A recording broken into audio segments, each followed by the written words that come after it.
Aye, plants. I'm a farmer now, didn't you know?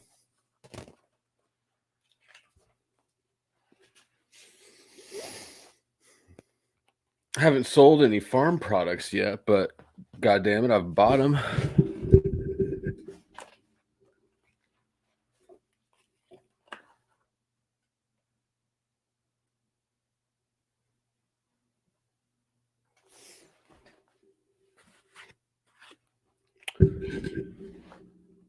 Plants. Lettuce.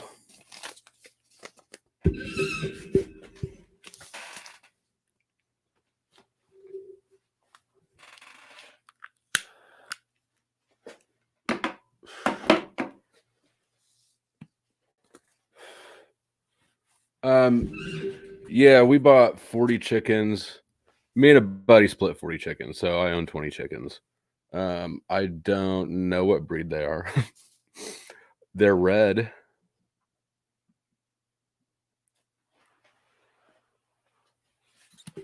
And they're annoying. Chickens are greedy, obnoxious little assholes. Let's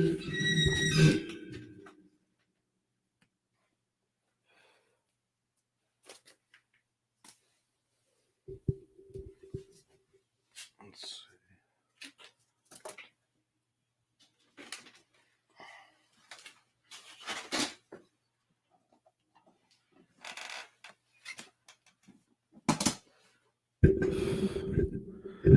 I'll accept that. He's a cheesy rapper, but he's not a bad-looking guy. Dun dun dun dun dun dun dun dun.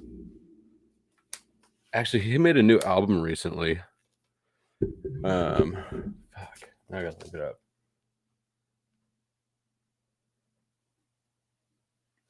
It's got a lot of people on it.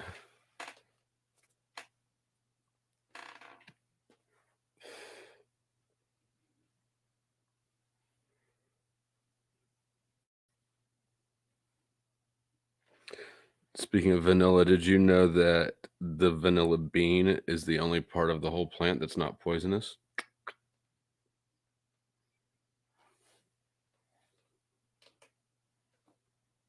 I gotta hit install the Chime app today and get started.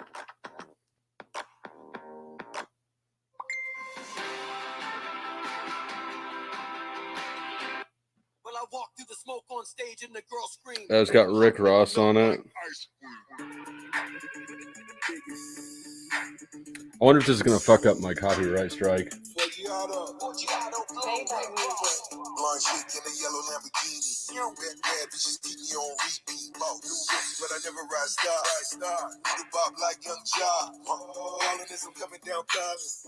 I don't have a topic.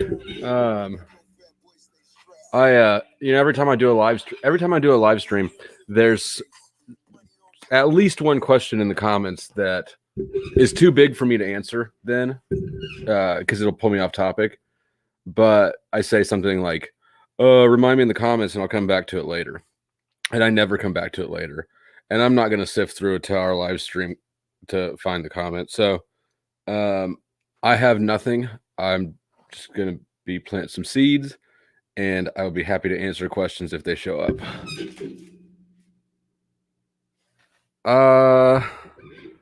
I don't know. He might be an ESFP. He was awfully in the surreal life. He was really emotional. I think he's an ESFP. Oh yeah. I forgot to actually put the link in the comments.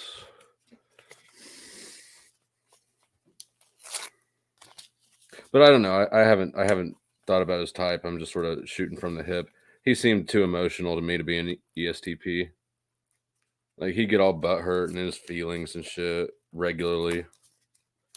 Which, he is kind of a joke. And, like, and I wouldn't be happy about showing up somewhere and being that joke rapper either, but...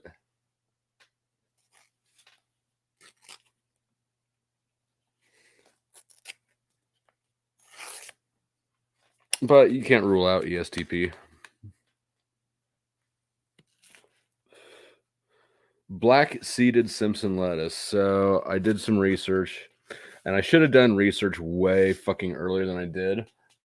But it turns out lettuce is one of the most profitable crops for people consistently. Who would have thunk? It's boring ass crop with fucking tiny little seeds that I can't even pick up.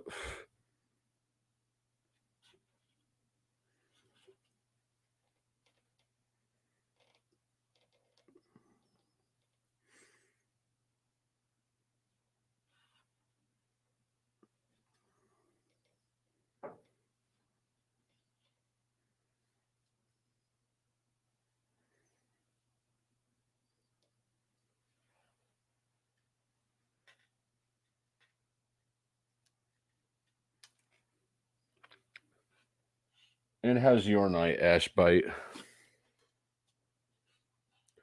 I went to Cargo Largo for the first time today. The auction place. Have you guys been to Cargo Largo?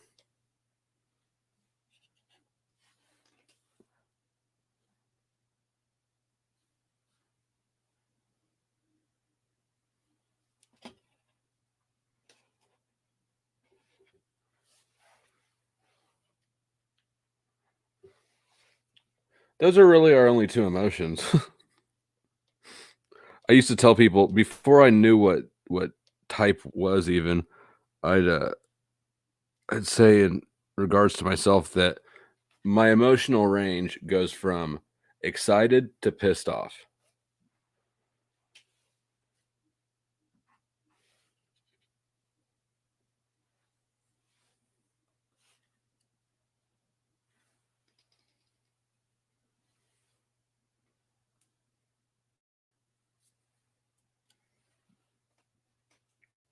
I don't know what that is, nor how to pronounce it. Good luck with it, though. Try looking up like natural remedies. I'm more and more becoming a believer in nature over corporations. Top 10 things that piss me off. Oh god, I can't possibly figure that out. It's like asking somebody what their favorite song is. There's too many of them. But I can hit some things that piss me off or have been pissing me off lately.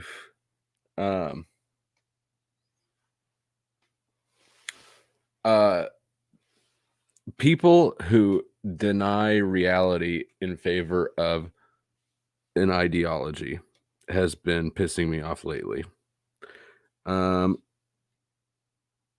Because mostly shit on Facebook.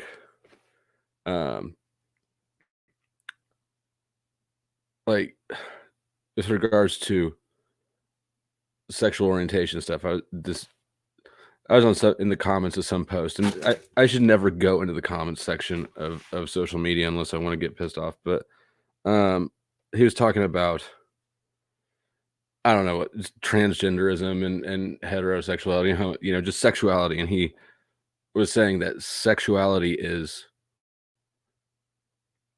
or sexual preference is a social construct, and it's purely social conditioning that caused him to be straight. And I responded and said, damn, I can't even see this shit. Hold on. These are tiny fucking seeds. I responded by basically pointing out that like that's just not how biology works. Like sexuality is, its main function is sexual reproduction. Sexual reproduction only happens one direction. So only heterosexuals reproduce. So assuming that sexual orientation is genetic, it would be statistically impossible for them to be completely even. And it defies the fact that reproduction is basically like the main prerogative of all of life. Like it's just such a like turf grab. Like, just because you want to be inclusive doesn't mean that there's no science, you know?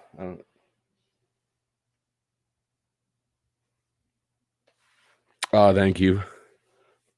For the beautiful skin comment. I also have long eyelashes. I don't know if you can notice from there, but it always piss off girls. Oh my god, I want your eyelashes. Well, you put gun over yours. Maybe if you didn't, they'd be longer. I don't know.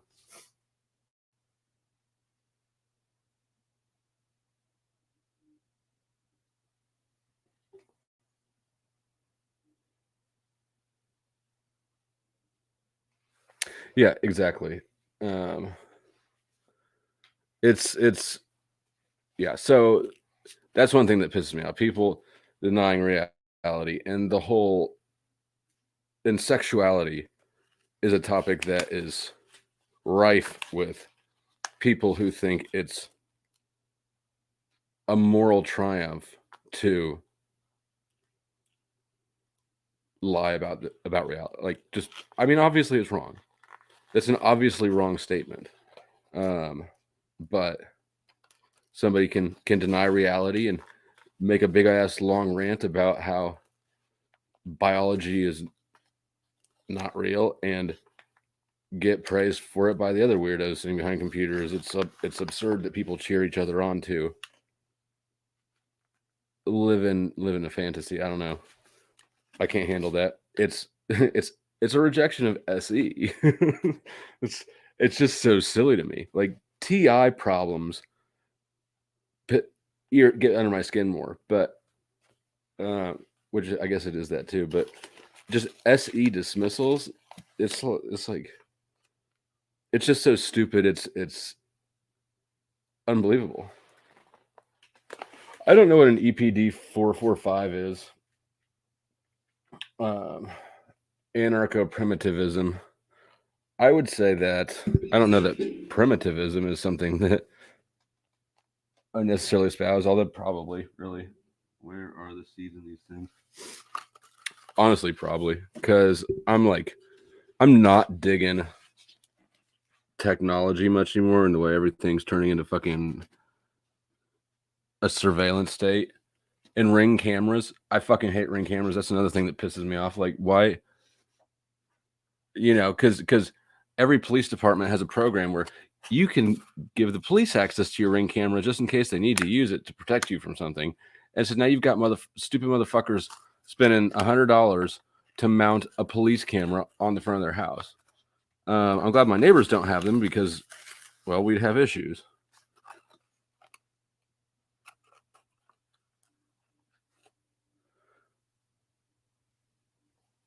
Don't tolerate your neighbors aiming a Ring camera at your house.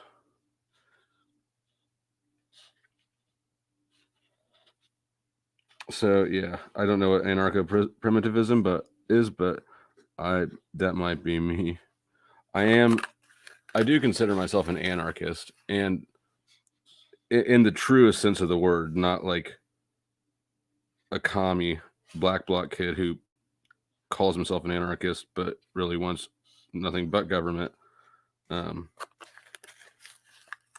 truly think that no government is the only way to be, but we're gonna have to come a long way as people before we get there.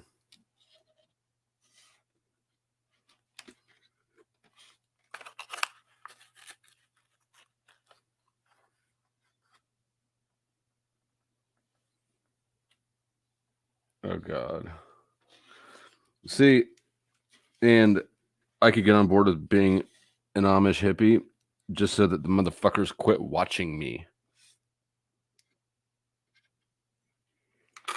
I really hate that aspect of technology.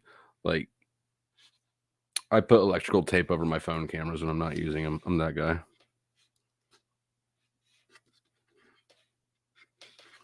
My ex-wife got our daughter what is it? Is it Siri or Alexa? One of those little one of those little constant monitoring, listening things that you can talk to and it does things for you.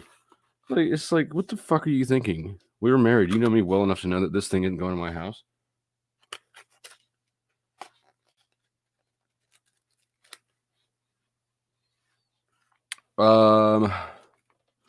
Where are you at, V person? I cannot pronounce that. Oh, and it can probably snow that way because of weather control programs, which aren't a conspiracy theory. They've been admitted to tons of times by all sorts of different governments. The British have admitted to it. The U.S. has. China has. I mean, it's well acknowledged. It's just not focused on.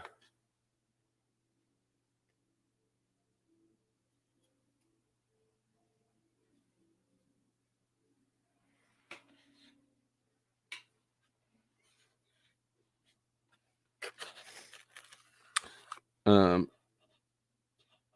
yeah, weather control is big shit. I mean, there's big business in sending a hurricane to an impoverished country and raking in the donations for Haiti and not building a goddamn thing for them.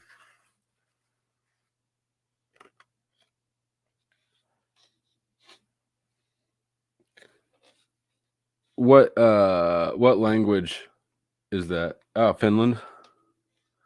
What are things like in Finland? I'm in Kansas City, right in the middle of the U.S. It's pretty chill here. I mean, relative to the rest of the world. I mean, we still have, the mask mandates and a little bit of not really much social unrest. We got a couple rowdy homeless camps, but that's about it. We didn't get the riots didn't really take off here. They kind of tried to organize, but it didn't take off. Yeah, I don't have any sort of a reference point for what Finland's weather is like.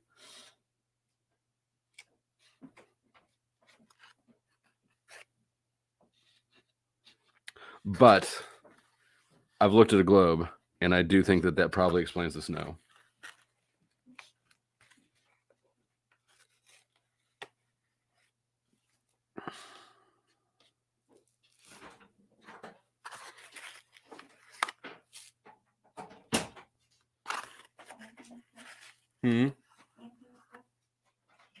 Painting? Planting? Oh, yeah. And I'm on a live stream. What do you want? Oh, here. I don't know where all our normal lighters went. In Michigan? Is that Michigan? Between two Great Lakes. But I bet in the summer it's cool. Water skiing and stuff. But you probably never go water skiing on the Great Lakes because people never use the shit by where they live. Like everybody I know who lives in Florida is like, oh, Florida's so boring. I hate Florida. I want to move. Like, but you are really close to the beach. And they're like, well, we never go. Well, I don't know, man. You're not going to find many other places with just automatically more fun stuff going on than a place right on the beach.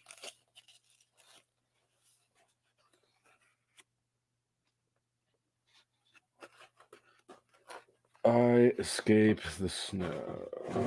Massachusetts. Upstate New York. Yeah, things are wonkier where you're at than here.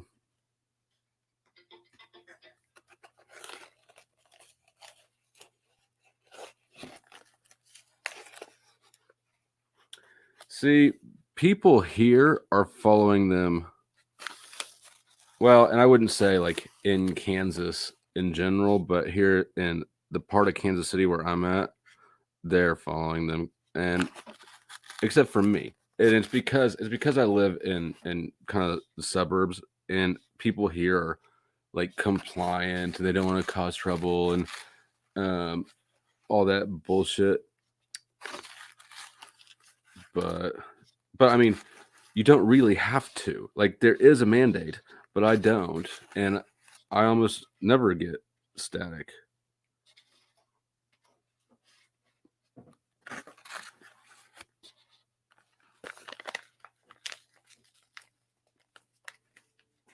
Florida. Florida's not why does Florida sound dangerous? First of all, I'm curious. With Florida doesn't have tornadoes. Florida has hurricanes. I mean, where I'm at now has way more tornadoes, but I've never even seen one. I have been to cities that were wrecked by them. I've been to a couple right afterwards. Me and one of my old bosses got in a box truck at his and took like a whole box truck full of bottled water down to one. It was kind of crazy seeing like military there and shit.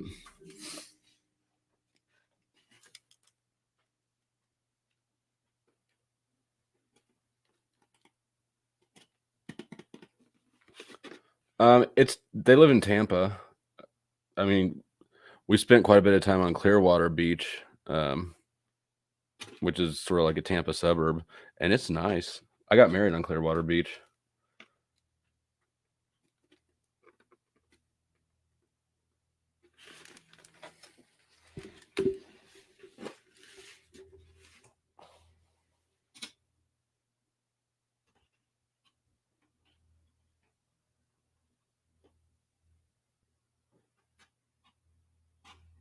Yeah, I agree. Sean Ryan Barron.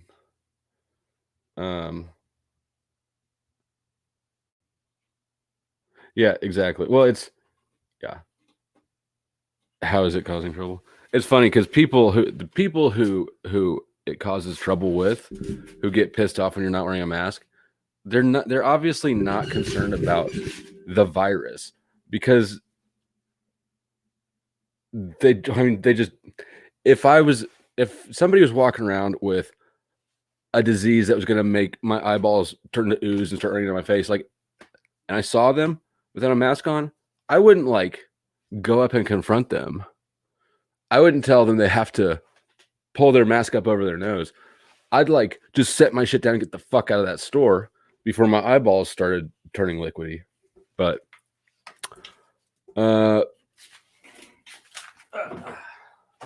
I have a theory that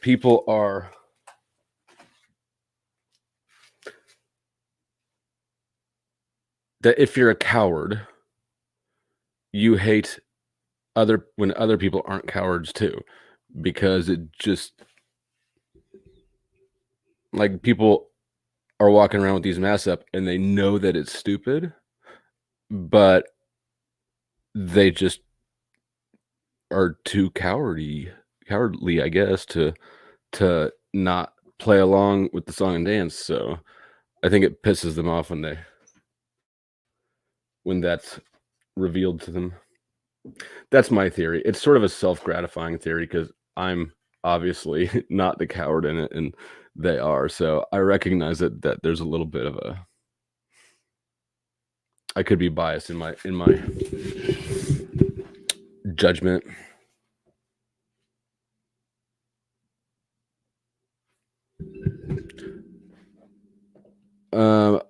I will give you the alligators thing, although they don't really attack me, people. Yeah, okay, fair point. Do you like snakes and gators? The gators are the one thing that freaked me out. Like, my ex-wife is from Florida, and she'd go water skiing on lakes with alligators in it and shit, and I would absolutely never do that. I will swim in the ocean and not worry about sharks at all. For whatever reason, sharks don't bug me. Alligators and crocodiles do.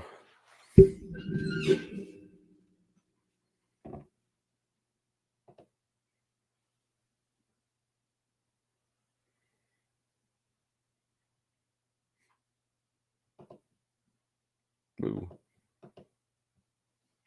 What's going on, Jimmy?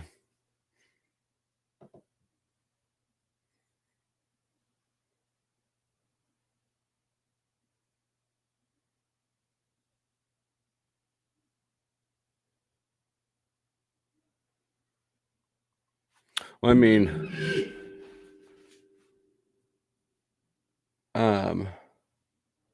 oh, okay. So I you got my wires crossed because I'm a high SE person, but I was calling other people cowards. But I suppose there are other high SE people who are cowards too, and I guess that makes sense really why I would interpret it that way. Then I'm back on track.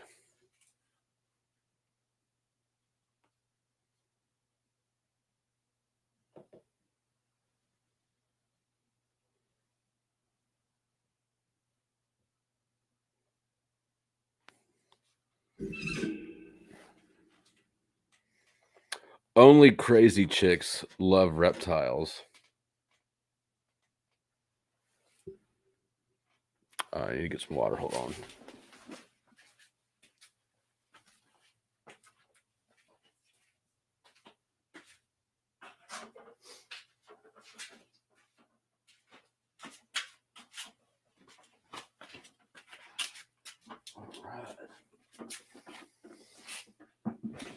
I forgot I had my pop down here.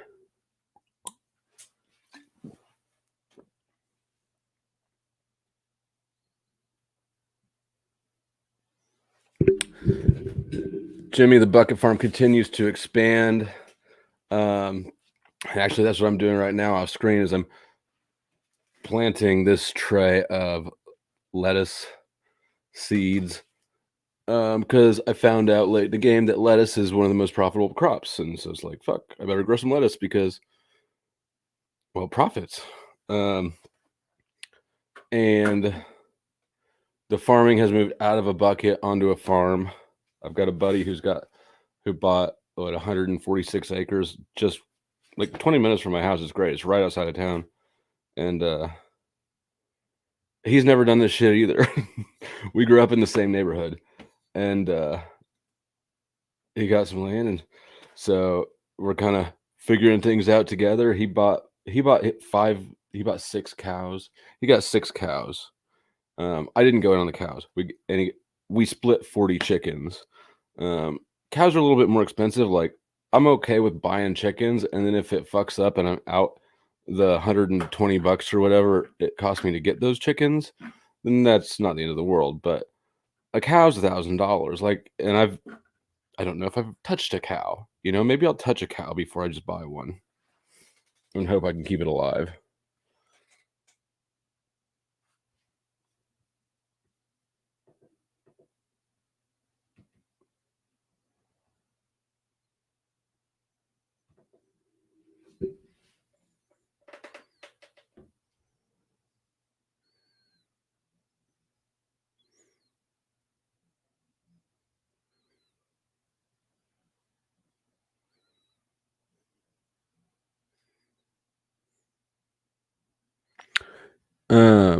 Did you get both rounds of the vaccine? If you only got the first round, you should not get the second round because that shit is dangerous. I don't give a fuck how indoctrinated you are by the mainstream media. If you look at the actual literature from and results from the vaccine and the actual CDC numbers on coronavirus vaccine, shit, I stopped saying that.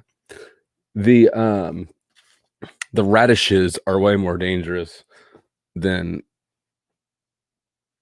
the flu.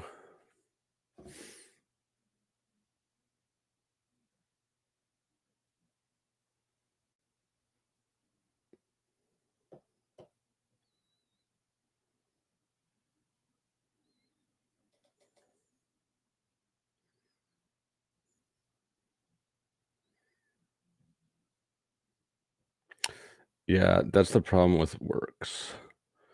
That's why I'm not trying to have any more work. I mean, it's been, how long has it been? It's been damn near 6 months since I had a job. Like, I had a job since I was 14. until 6 months ago. And now I'm able to I've been, knocking on wood, I've been doing enough odds and ends things to not have to get a new job yet. And I kind of like it. So I'm hoping to just be able to find my way kind of doing my own thing or things forever and never have to have a boss again. I don't think that that's probably realistic. I'm sure that at some point I'm going to need to go back to work, but working for other people is not ideal for me. I'd much rather work for myself.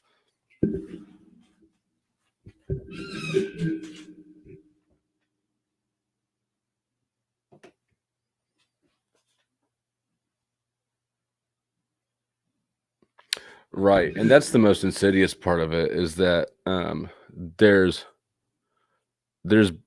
a social paradigm where the right thing to do is wrong.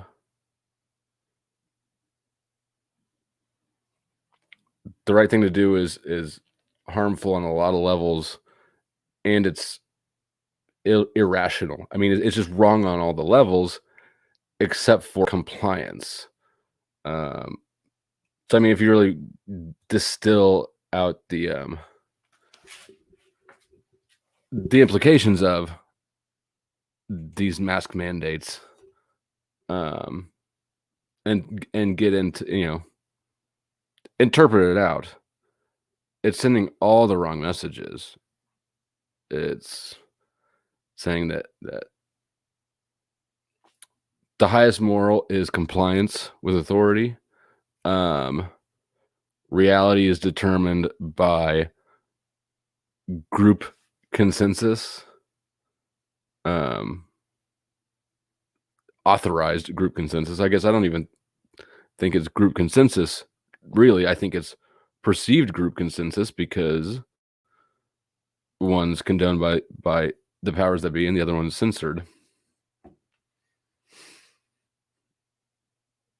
It's telling you to do things that, I mean, like, and seeing things where, like, it pisses me the fuck off when kids wear masks. Like, kids should not be wearing fucking masks. Kids have to wear masks during PE at school. I've got a friend whose daughter just had a baby. She had to wear a fucking mask while giving birth. I mean, this shit is cruel. So cruelty is becoming perceived as morality. There's a lot of shit fucked up with it.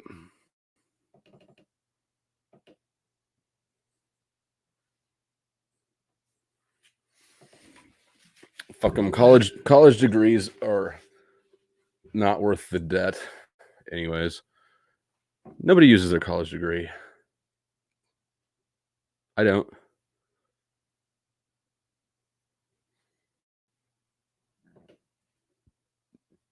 Yeah, I mean, that's certainly better than over the nose. I get it. Yeah, I'm in a bit of a privileged position.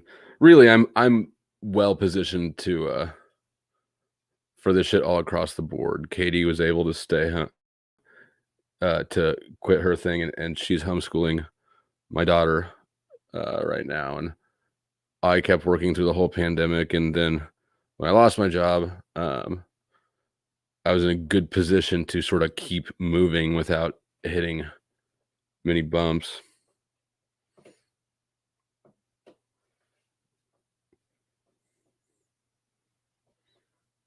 But you know what? If you've never been fired,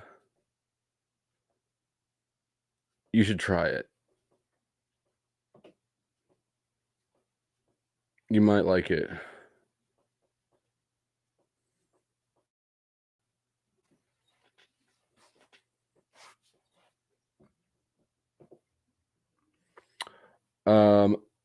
Only if the cow is wearing black bloc and screaming that you're a fascist and a racist while you do it.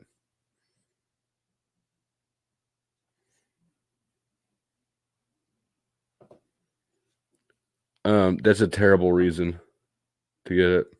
Honestly, like, I'm I'm not gonna butter that biscuit for you. Find a different fucking school to teach at, or get a different job. Teachers don't make that much money, and there are more students being homeschooled and pulled out of school now than ever for a lot of reasons. Yeah, that's I got nothing good to say about risking your fucking. Yeah, that's like if they said we need to fuck you in the ass for you to continue working here, would you like have bit the pillow? That's stupid.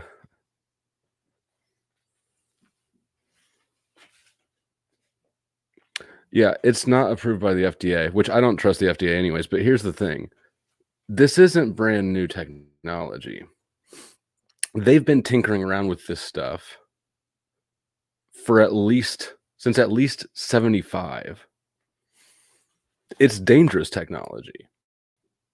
It wouldn't get approved.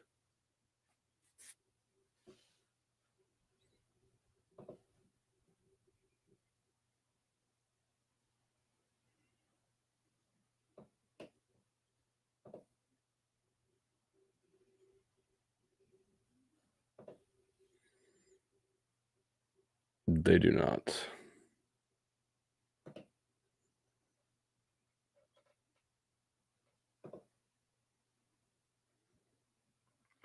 I don't know. I saw her and she's like, my daughter just had her baby, look. And she showed me a picture and it was her daughter laying in bed. I don't think they did have a mask on the newborn baby, but the first thing I saw was that her daughter is wearing a mask, and it pissed me the fuck off. I was, I stopped looking at pictures.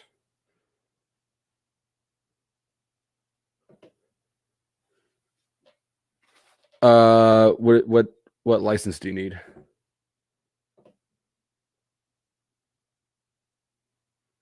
Yeah, it really is. It really, really is. I didn't want her going back to school because of the mask mandates. And here's the thing. They'd been out of school for what? Because they canceled early the spring before. So kids hadn't been to school for 6 months. And there'd been lockdowns and shit. Now they were reopening schools with safety measures in place, including masks, distancing, plexiglass, all for a risk, something that had killed, last I checked, still 0 people under 18 in the state.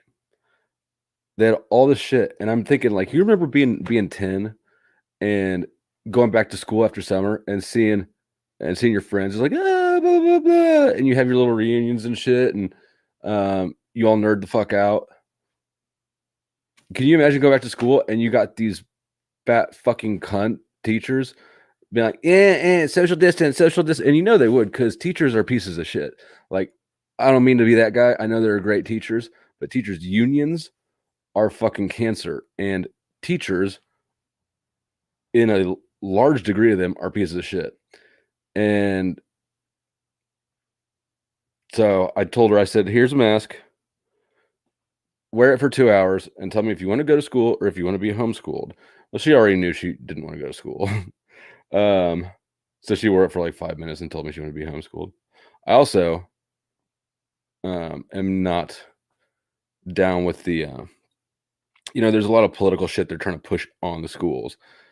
That's sort of a like critical race theory. I don't know if they teach that here, but I for sure am opposed to it. And I do know here, though, in Kansas, the governor just vetoed a proposal to ban trans girls.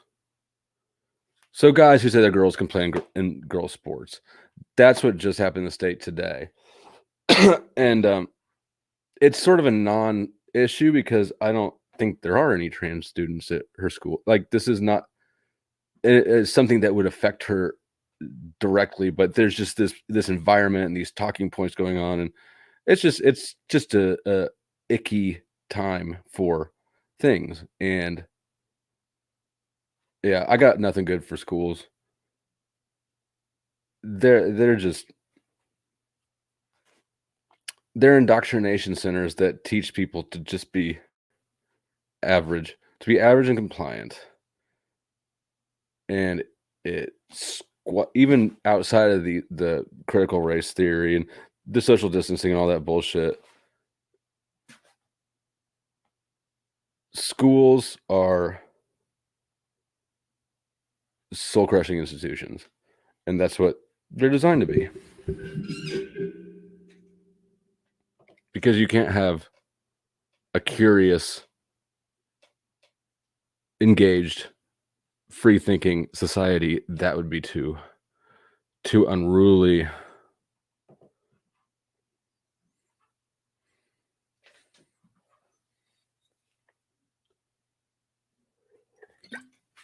Yeah. And something that we realized real quick is that the amount of shit she needs to learn can be done in like 2 hours, when the rest of the day is spent like dealing with stupid kids or herding them around, or, like, there's just not that much information. Well, you should change professions, because you're gonna for sure have to get a vaccine. So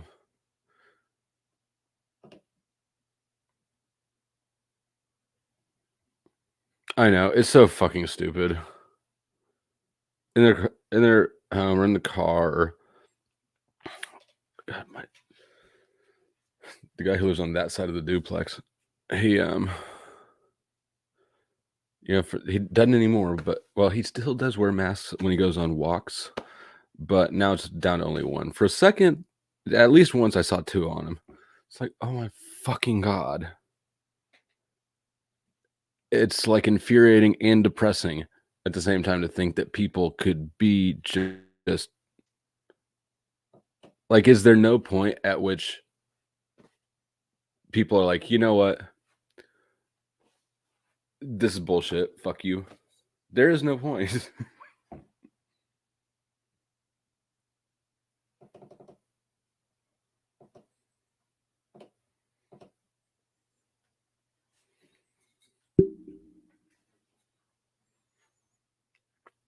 Into a wizard. You mean like a recluse? Yeah. No, and she does gymnastics and sees her cousins and shit. Like, she's got some socialization, not nearly as much as I would like. Because like, you can't, I was homeschooled in grade school. Ooh. Because I lived in a ghetto school district. But I was really socialized. I was in all sorts of things. I had an activity or sport every night, basically. And when I didn't, I was out fucking around with the kids in the neighborhood. Kids don't fuck around in the neighborhood anymore. Like, they do, they're on their phones. So, I mean, at least they do get to interact, through the tech, but it's not really the same. And it's not a my kid thing. It's a kid's thing. I can't be like, you know what, get off your phone, go outside and play with your friends. It's like, people aren't outside.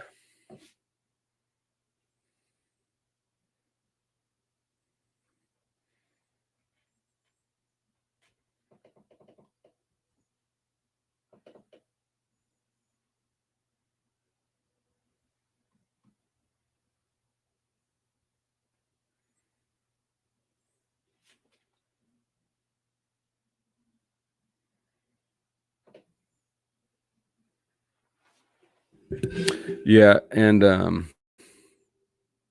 I mean, I don't know how old she is.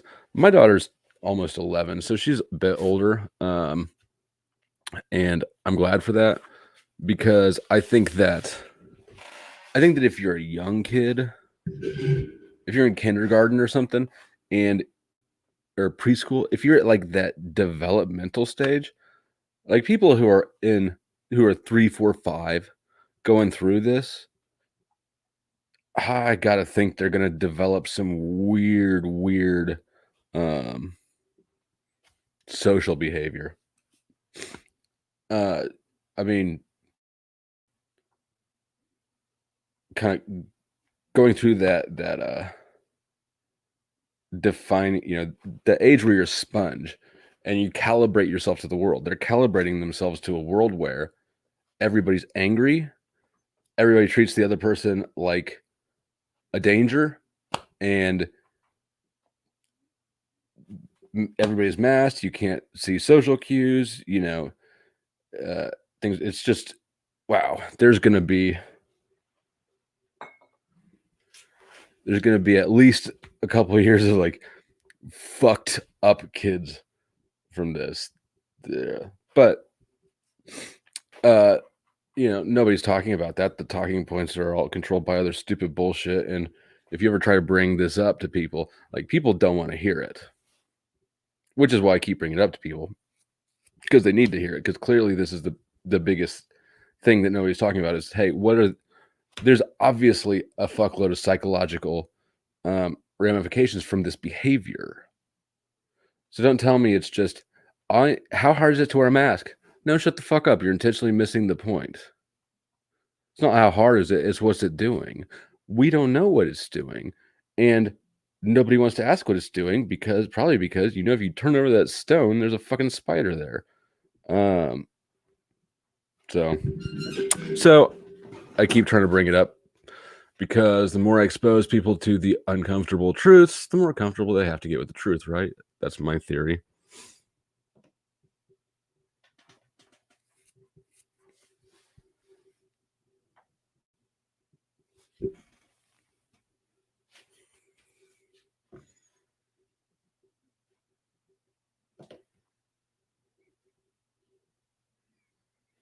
Absolutely. And I had no idea how atrocious the bullshit was. Like, I always knew that they were like indoctrination centers, as in, like, they're not useful. You don't really learn shit, and they crush creativity and curiosity out of kids. Like, I knew that because I remember it from school. But what I didn't realize was that they're like, how fucking bad it's got. If you get critical race theory, and if you get into I haven't looked that much into Common Core, but I've heard some fucking nightmarish shit about Common Core. They're teaching people to be stupid. Like, I can't even really describe it and do it justice. It's revolting. Yes, they do. Oh, and people who say, I wear my mask for me and you. I wear it for you. No, the fuck you don't. If you're doing shit for me, take it off. I want you to take it off. Oh, no? No. You're wearing your mask for you, and you're justifying it for yourself. You're obviously behaving in a way that I'd say at least at least over half the population doesn't want this shit. Now, you wouldn't know that by looking at social media or the news or anything. Like, all the narratives are controlled. And normal ass people who can think are like, you know what? It's not worth it's not worth pissing off the woke mob to make a Facebook comment or whatever. But really, most people aren't insane and retarded. They're just passive and compliant.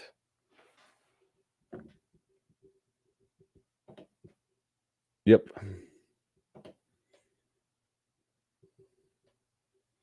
It showed up on my end. I don't know. I think apparently it's fine. If not, you're still getting up on the board, baby.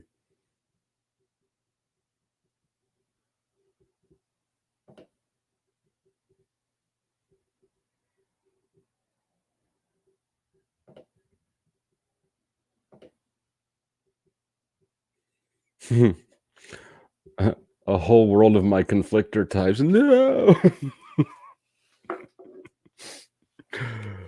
I'd be offending everybody.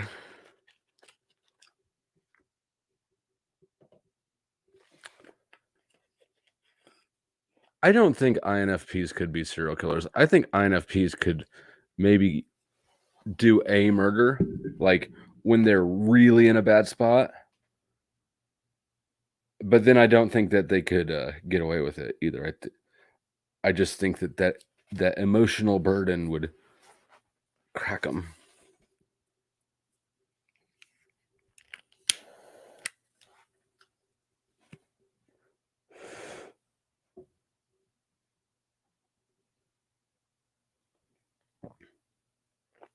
Oh yeah,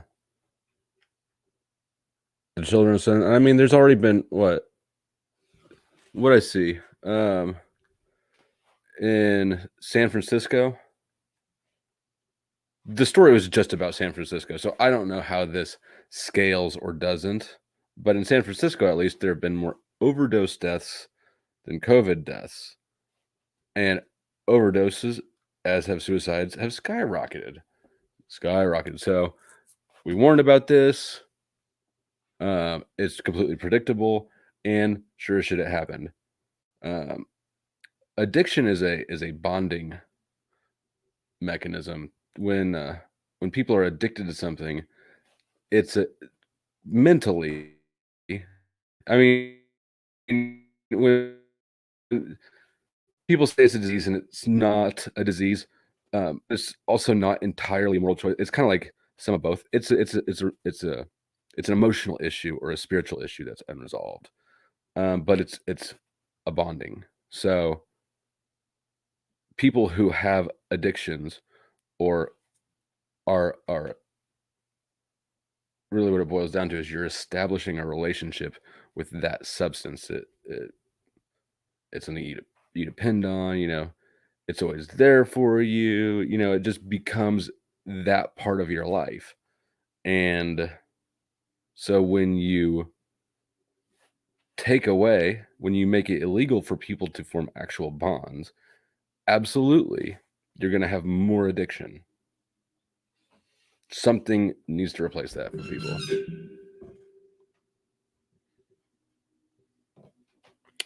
Ta-ta.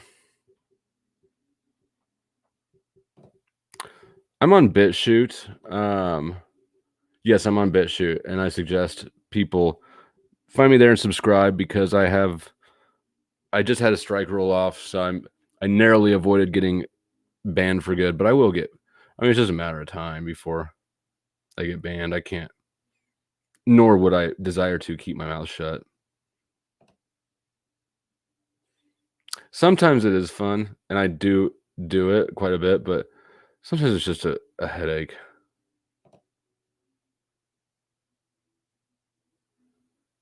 What comments?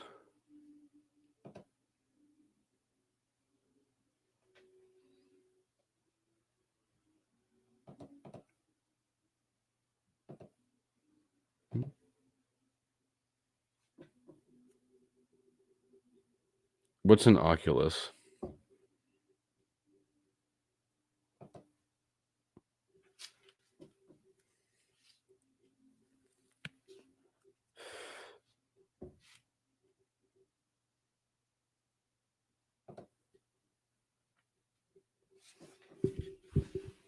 Yes. See, and we know that. I don't remember what. There was that experiment in Russia. I don't know if it was an experiment or just something that happened, but for whatever reason, there was an orphanage. I think it was nuns running the orphanage because Catholics are fucking evil.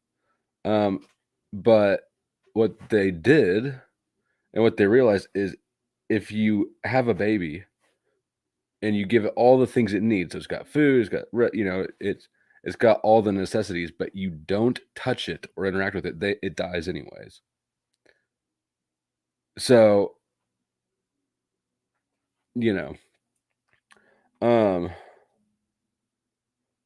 psychology is such a big, big, important thing in this world that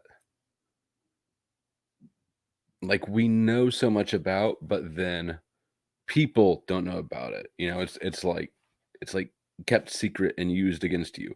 Everything's a psyop. The whole world is a stage. George Floyd and Derek Chauvin is contrived as fuck. I don't care who you are. It's clearly contrived. Everything is a fucking psyop, but the average person doesn't know about psychology because they're educated in the indoctrination schools. So when you suggest, hey, maybe, just maybe, they're tricking you, it seems preposterous to them.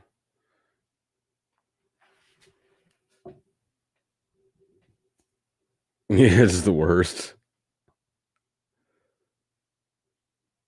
Oops. Are you talking about the C.S. Joseph one? It was my pleasure. I had fun with it. Yeah, it was fun to make. I didn't know it was what mine was. Tell me more about my NI. I don't hear enough compliments about my NI. Oh shit. I need to keep rolling on these seeds. I got distracted. Put the water on seeds. Where am I gonna set this? I don't know, I'll figure it out later.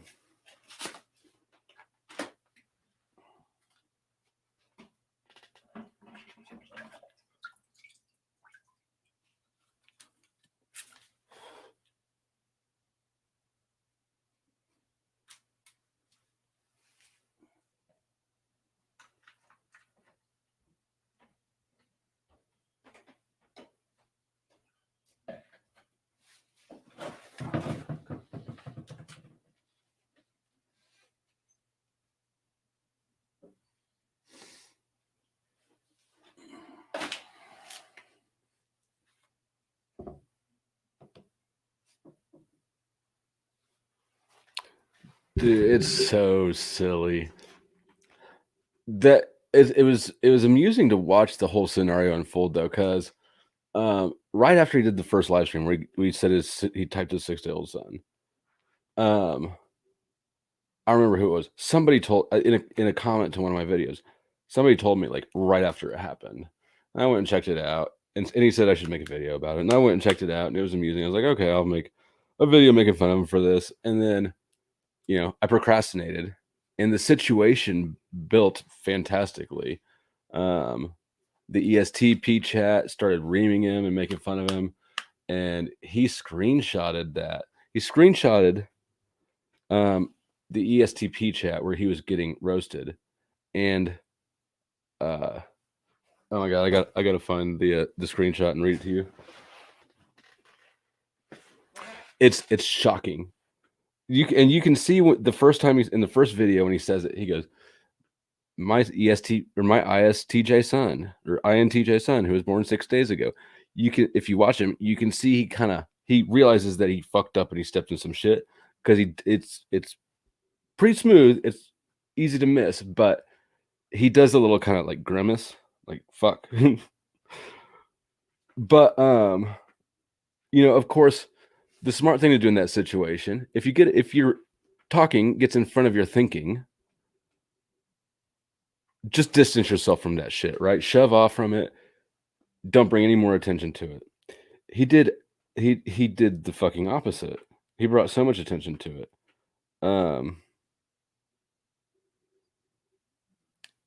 Let me find the screenshot. Man, I need to clean the fucking pictures on my phone.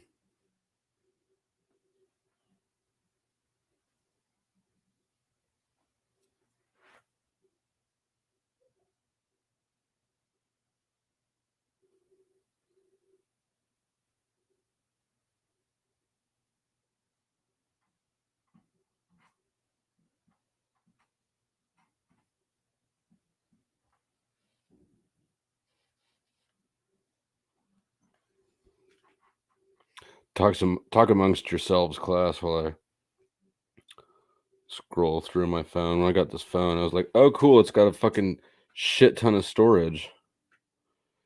And then I started using all that storage, and I'm like, shit, I can't really find anything.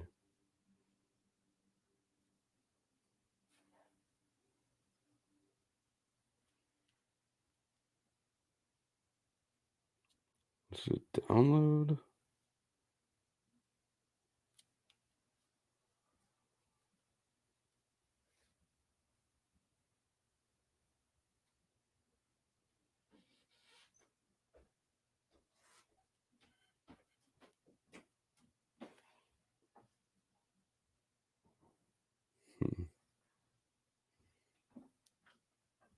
Well, I might not be able to find it in a timely manner right now.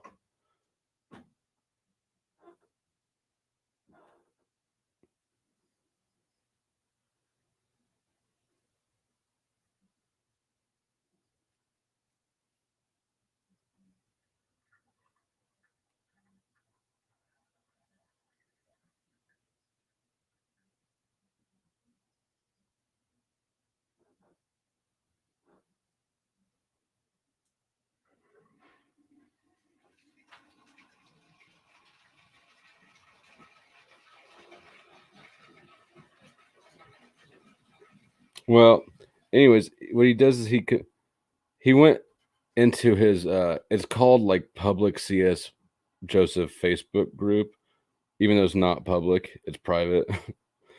um and he put up some of the screenshots and made this long ass ranty post about comparing himself to Einstein, talking about how Einstein's theory of relativity wasn't proven until after he was dead, and how long will it take to prove me right, and blah blah blah, and just went on this big fucking retard rant of hubris and doubled down. He doubled down on that bullshit that he stepped in.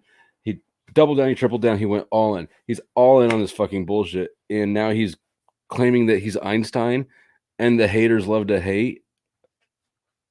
Einstein, dude, you're not. Come on. um yeah, and I mean the thing just built, and of course that got screenshotted and brought back to the ESDP chat, and I don't know. There were a couple videos I think made. Yeah, it just ballooned from there. I couldn't believe that he went after that one instead of away from. Oh, and he made the video explaining how he did it. It's just so. It's almost like he's unipolar.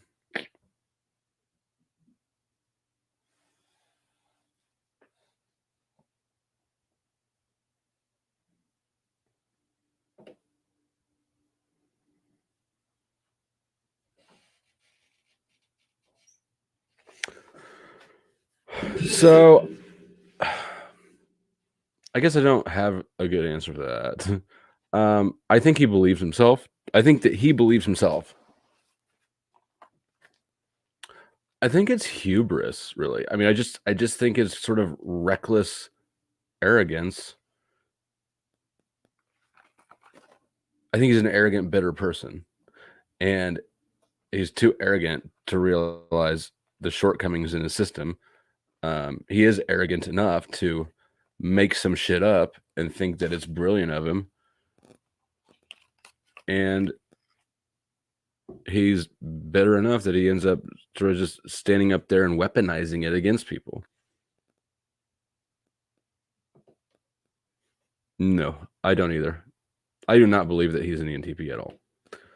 I'm not going to say what type I do think he is, because that's a conversation that can't be won, and I don't engage in debates that can't be won. Like people who argue over the existence of God, I can't think of anything more stupid than arguing about whether or not God exists, because neither you can prove your point, or whether or not free will is a real thing. I mean, it's just, and this is where I turn into a real censor, because like, who gives a fuck? And why would you want to put yourself in a situation where you're now competing? Like I get competitive. I don't like competitions where I can't win. I cannot, and I can't lose. This is just, it's like whatever that legend is, or the myth where the guy has to push the boulder up the hill for the rest of eternity. Why the fuck would you put yourself in that situation? Fuck if I know.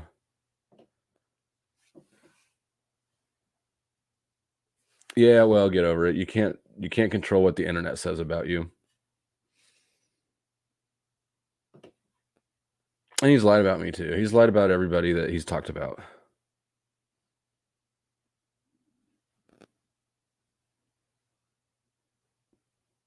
My problem with him is that, so he's, what he does well is search SEO. His search engine optimization and visibility and presentation is great. So if somebody's just found their type and they search INTJ, he's going to be one of the first things and biggest presences he comes across they come across on YouTube. So if you're going to YouTube to learn more, which people do, Google in 2016, YouTube passed Google in terms of where people search for new information. So, yeah, I think it's 4 times more volume when people are looking to answer a question. 4 times more volume goes to YouTube than Google. I think I could be wrong on that, but anyways, he's going to be he gets a huge amount of people who don't know anything. If you don't know anything, this guy presents well. So he gets all of these mushy brains and he fucks them up. And then eventually, most of them realize they have to unfuck themselves. But it's it's harder to unfuck yourself than it is to never get fucked in the first place. And so that's really sort of been even though I do enjoy, I do enjoy my videos on them. Like, I have fun. Other people seem to enjoy them. The reason I really engage in this is, or got into it in the first place, is because like somebody needed to address the fact that this guy's full of fucking shit and nobody was doing it. So it's like, well, I'll be the guy. I'm type A ESTP. I guess it is it is what I have to contribute to society, isn't it?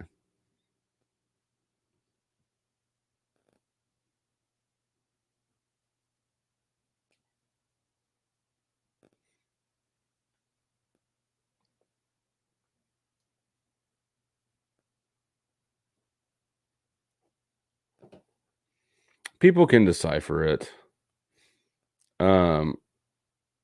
They just have a self-interest in not deciphering it.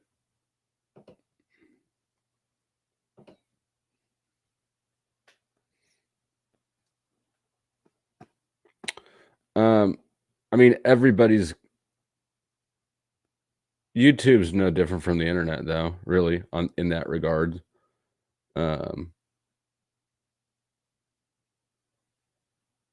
Here's the thing about typology: it's subjective. It's subjective as fuck, and there are lots of different takes on it. So necessarily, everybody will think everybody else is shitty in some regards, and not in others, because everybody's going to pull different parts together into sort of their own mental system that fits their worldview best. I do it. Everybody does it. It's unavoidable. It's just the nature of this sort of thing. So, but that's not what C.S. Joseph is doing. He's straight up changing.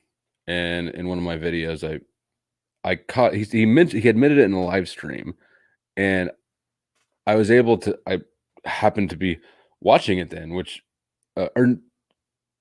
yeah. Anyways, I was able to get into the live stream during the live stream and go back and screen record it. Which is great, because that live stream ended up disappearing real quick after he was done. But he admits that he changed the definitions of NI and NE so that he could be an ENTP. Well, motherfucker, you don't get to just do that. And then if you do that, you don't just get to teach people wrong shit like it's not wrong shit, because you've decided it's not wrong shit. Like, did you just decide truth for the whole world? It's fucking retarded. That's what I'm talking about with the hubris. It's hubris, and I'm using the word hubris because I feel like the word narcissism is played out.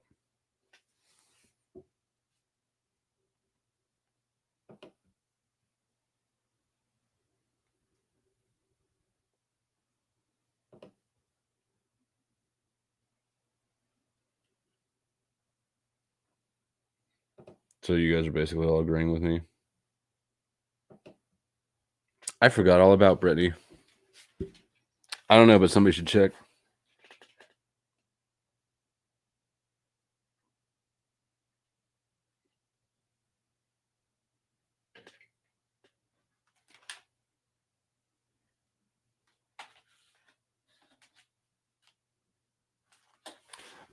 But like about like, and I see. I don't.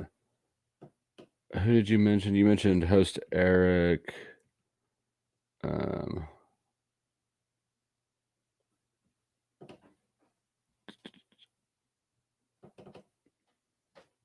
C.S. Joseph. Yeah, he's garbage. Host Eric, Queen Gambit. You know what? Honestly, I don't know enough about Queen's Gambit. To know if he's got good typology or bad typology, but I do know. Well, because he does this shit. He has devised his own system. Well, all three of them have made their own contributions to shit. And as far as I can tell, Eric's the only one who's honest about it. And that is, I do think that this is the problem. Like, this is where we run into issues because people make their own contributions to shit, and they don't have that clearly identified. You know, like OP, Dave and Shan made contributions, and they named their system, and they're way upfront about it. You know, bravo. That's how you should do it. Those three did not. And yeah, I dislike that because they'll say things like ENTPs are striped. And well,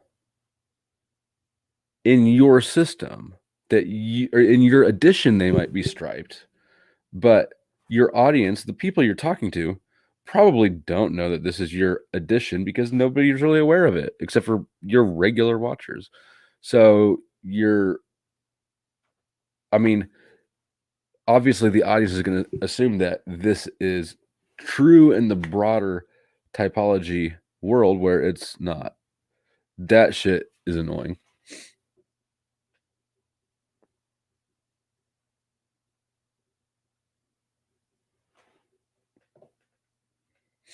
It is a con. I mean, like, but I don't think I don't believe it's primarily, I don't know. No, I think he believes himself. I think it's an ego con more than a money con.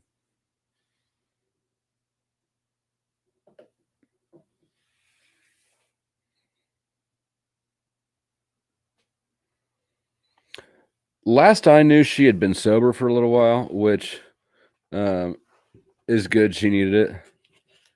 And she seemed more normal. I'm gonna assume the best. She got sober. She just kind of, because that channel did have a lot of insanity on it. Like, hopefully she's in a place where she can see that maybe this is not her at her best.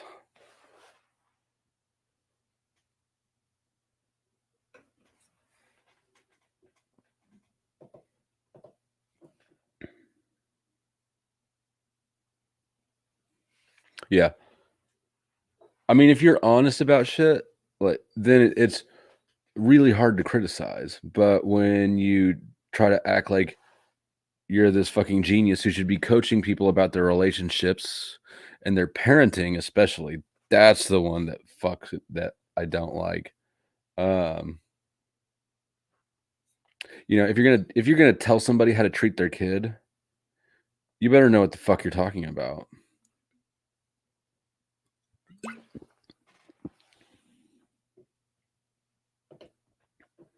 Um, what is she really? Or she thought she was an ENTP. She's not. Um, I think she was an unhealthy ESFP. She was TI polar. It's possible she was an ENFP, but I think she's an ESFP.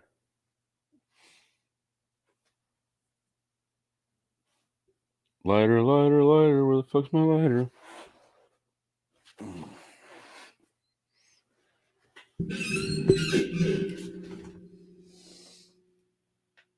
Where'd you go?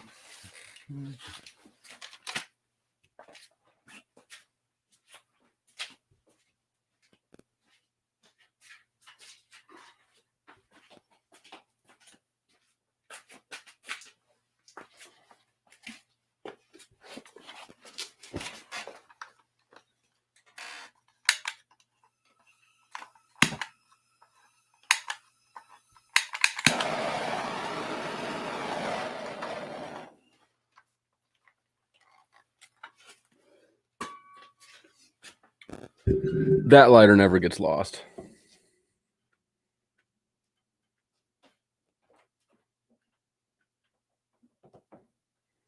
Do you more electronic supplies?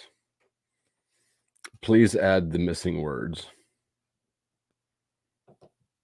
Yeet.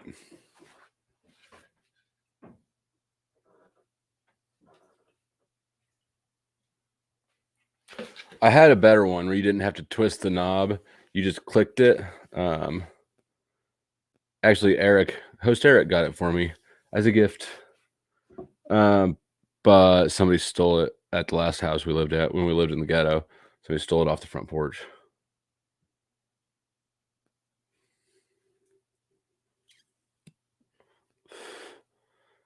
Yeah, she wasn't good at NEing, but she was really, really bad at TIing. And she was really good at FIing. Like, she talked a lot about, FI shit.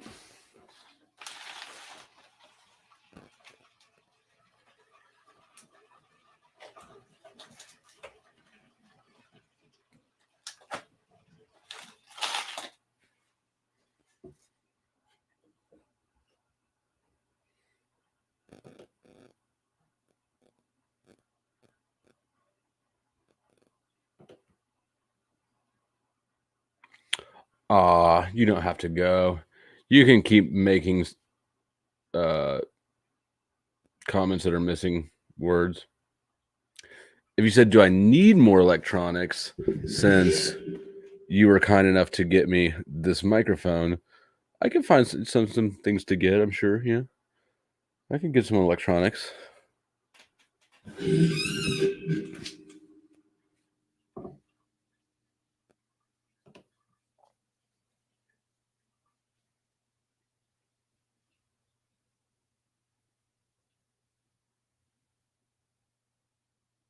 When they're like, what? ESFPs are weird. Like, they're nice,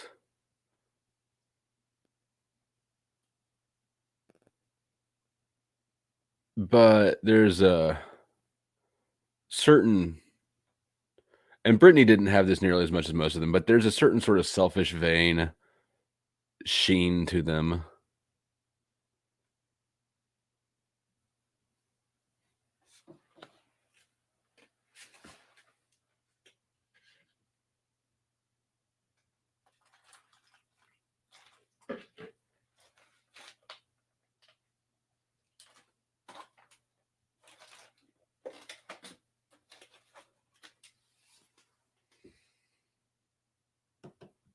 Well, yeah, they'll get down. My ex-wife was an ESFP, and good Lord, when we were dating, our friends used to joke that if she ever got pregnant, our baby would just pop out of her chest like an alien, and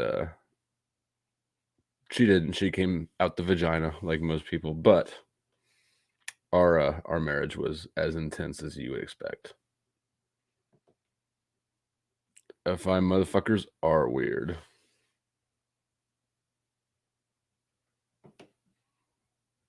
Well, she was trying to NE though. Well, she thought she was NEing. I don't know what she was doing. It was like bad philosophy or something. Like she was really trying to be. Yeah, no, maybe it was NI. It was bad NI. She was trying to hit that NI, but she thought it was NE, and it was really just pretty garbage. Like,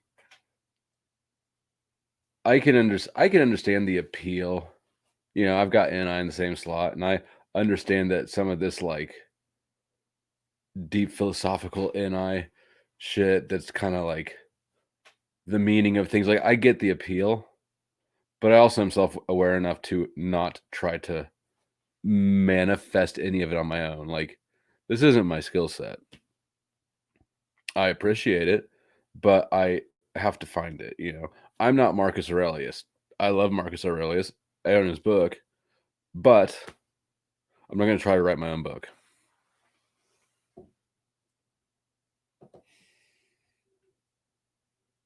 Depends on the circumstances. This instant in time, yes, I am getting along with her this instant in time. I would not say that as a general statement. I wouldn't say that, yes, I get along with my ex-wife, but today I'm getting along with my ex-wife.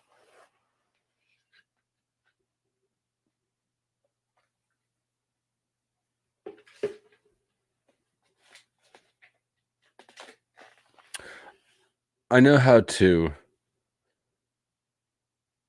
appeal to her if I want to. I know how to schmooze her or, be the type of charming that works.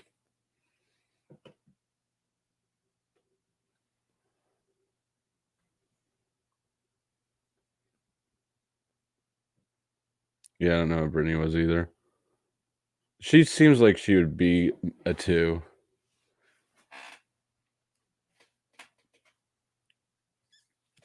Two wing 3, maybe.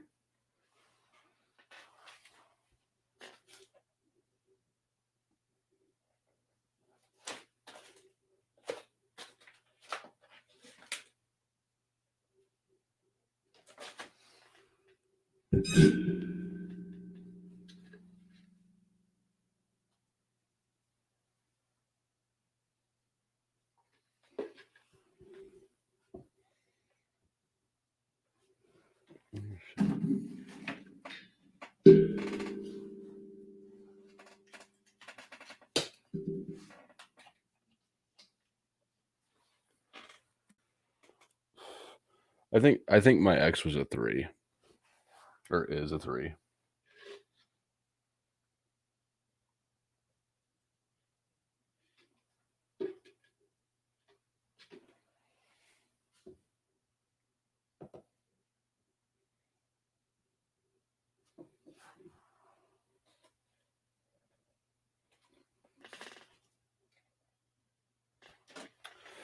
But we're getting along. Part of the reason we're getting along today too is because she got herself in a bonehead situation and she needs help getting out, or advice on getting out of it. And nobody solves problems better than me. Well, this sort of problem.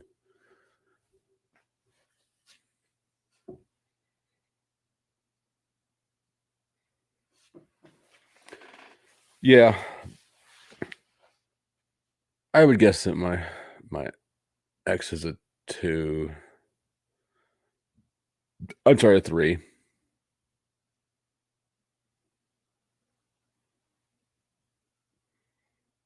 Three and a 7 and an 8. Or I'm sorry, yeah. A 3 and a 7 and an 8. I don't know if I think the 7 or the 8 comes first. But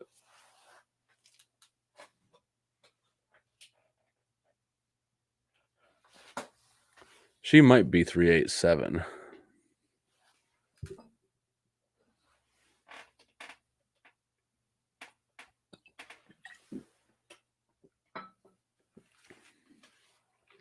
But yeah, it was we met in college, and I mean, I thought we got along fine.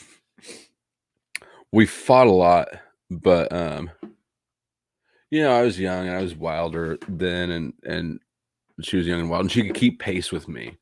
And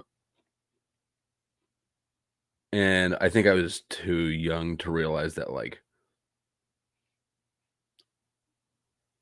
the fact that she could keep up with me on like sort of an unhealthy level. I didn't realize that our relationship was probably not built on healthy emotions. And we got along great. If like if we walked into a party together, we were the cool couple walking into the room, so we could go into that sort of environment and kick ass. But after college, when she got pregnant, and then we moved in together, and then we got married when our daughter was 1, I quickly realized that we can maybe walk into a party together, but we cannot make decisions together and cooperate at all, because both of us is pretty like sure. We just know that we are the boss. It's not a question. Well, that's not going to work. I'm the boss. I don't know what the fuck she was thinking.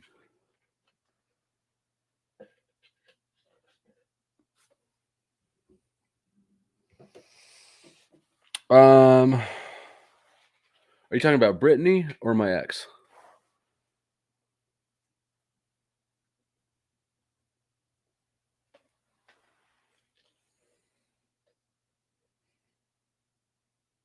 I wouldn't rule out 4.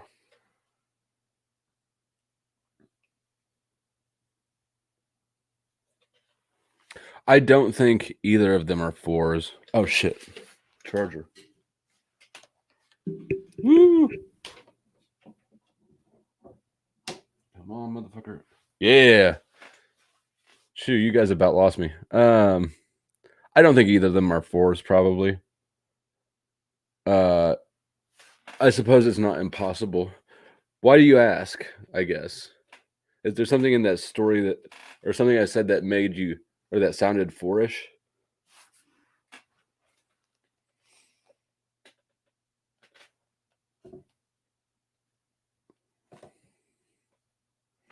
They do. And 8s are the most dominant and 4s the most or no. Well, yeah. I mean, probably that's true as well, but 8s are the most 8s are sadistic, 4s are masochistic. No, I don't think she's a 4. Katie, my current girlfriend, has a 4 in her tri-type. She's a 9. But she's got 4 in there. I have no idea. Nothing lasts forever. I think astrology has a lot more to say in terms of staying power than typology does, for sure, because it's related to the stars, and the stars will always be there. There will never be a time when humanity cannot look at the stars and then correlate things. But different theories, like psychology, can come in and out of vogue. And honestly, I think most clinical psychology needs to get the fuck out. I think the DSM is just a big manual of fucking bullshit. It's a big hoax. Lots of fighting and fucking. Yeah, the first time we met, we fought. We were at a party. My buddy's having a party at his house. I grew up with him, and I was back in town from college. He's having a party at his house, and his fiance was there. He got engaged. I'd never met his fiance. I'd been at college. So I'm at this party, and my ex-wife is his fiance's best friend. And so this chick is walking around thinking she owns the place because it's her best friend's fiance's house. And I know I own the place because I kind of grew up in that house. And it's, everybody's drinking and shit. There's a lot of people there, and I get hungry. And so I order a pizza. I order and it was a stuffed crust supreme pizza from Pizza Hut. Remember that? But, it's a party. I'm not buying pizza for the whole fucking party. So I get my pizza, pay my money. I'm sitting on the couch with this pizza on my lap. And this bitch I don't know walks over and just takes a piece out of the box on my lap and starts to walk off without saying shit. Like, whoa, bitch, get the fuck back here. Who do you think you are? And we got in a big yelling fight that night. And then the next time we saw each other somewhere, I don't know, when she walked in the bar second time we saw each other, I could tell that, I could see that like fast twitch in her eye, like, and I was like, all right. She thinks I'm cute. That's good. She's good looking too. So, and that we spent that night drinking Jägermeister and snorting coke. So yeah, it was a coke and sex and substances. It was an intensity. It was just all around not. I don't think we appealed to the best in each other. How's that?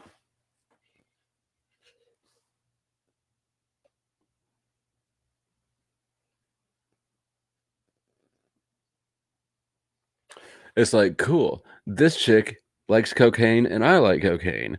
And when I do my thing and I flip out and go into a rage, it doesn't scare her. She tolerates my rages. That's great. Oh no, probably stop raging. How about that? And I did.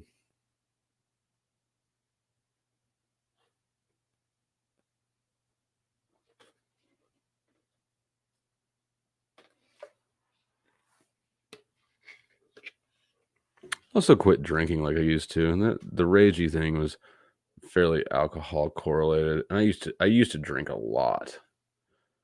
And I don't hardly drink at all anymore. If I'm at the bar with some friends, which is or, every other weekend sort of thing, I guess, or if I'm with my dad, he likes to have a little glass of wine or beer or Bloody Mary or something. I don't drink Bloody Marys because fuck that tomato juice shit. I don't know why anybody drinks shit with tomato juice in it. It's like cold ketchup. Why did I stop? Because I found better shit. I upgraded buzzes, and also because I got into relationships. And if you're not like going out and partying and making, who knows, maybe pulling some strange, like when you're not prowling for pussy, um, I don't know, it just kind of lost some of its appeal. It's not like, cool, we're gonna go out and drink and see what happens and maybe pick up a chick at the bar. It's like, fuck, I'm just sitting here drinking expensive ass beer in a place where I can't change the channel on the TV.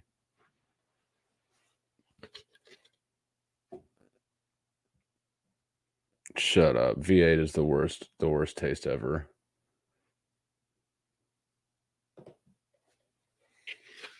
It is, I think it is actually literally the only food or drink that has ever made me gag just because it tastes so bad. I dated a girl in college she was German.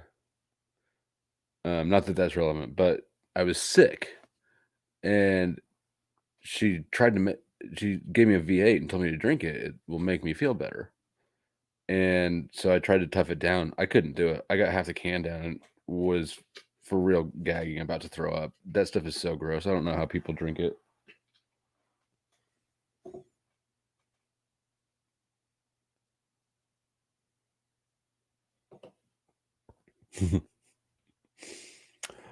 And I did that for a while, but yeah, when I upgraded buzzes, when I started smoking dope, on the regs, it takes a lot more work to get drunk. It is damn near impossible to get drunk. And so I just quit fucking around with it. And then when I quit smoking dope, I realized, like I didn't have the desire still to drink. And so I figured that's a good thing and I went with it. It's like, you know what? I'm not going to try to get a bad habit if I don't have it now. I'm going to count that blessing. I got a fake ID when I was 15, and a good one, and I matured young, so it worked. And I drank constantly for probably 10 years. So I feel like 10 years of solid alcoholism is good for a life. Like I'll still drink if there's a reason to drink. I'm not opposed to drinking. I'm not like I can never have a sip of alcohol. I don't know. It's just not something I do that much anymore, and it's a lot of work. I have to catch a buzz. It's a lot of work. Like you have to want to. It's not like you just take a fucking hit and woo, I'm gone.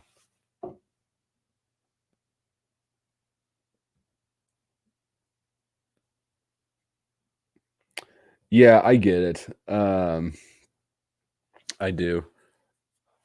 I bet it doesn't help you sleep as much as you think it does. Alcohol is an irritant and inflammatory. It makes it easier to fall asleep, of course. Um, but I bet you have worse sleep than you recognize.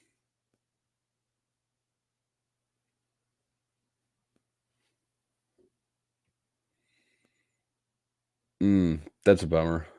Move to a different state? I don't know. It's legal in Missouri, like right beside me. We're looking for houses in Missouri. Not so that I can smoke pot, but for a lot of reasons.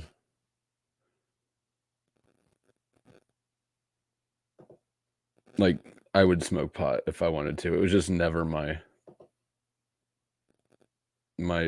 thing.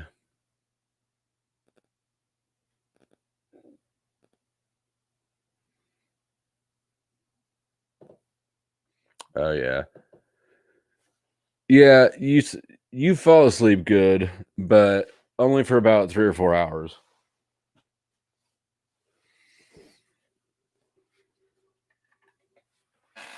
And once you get used to not drinking for a minute, like you realize that you are hungover every morning. Ooh, that was close. And but when you're drinking a lot, you don't. When you're drinking a lot, you don't know that you're hungover. It's just normal. It's like, oh, I don't get hangovers, and then you quit drinking for a while, and you're like, damn, mornings feel all right.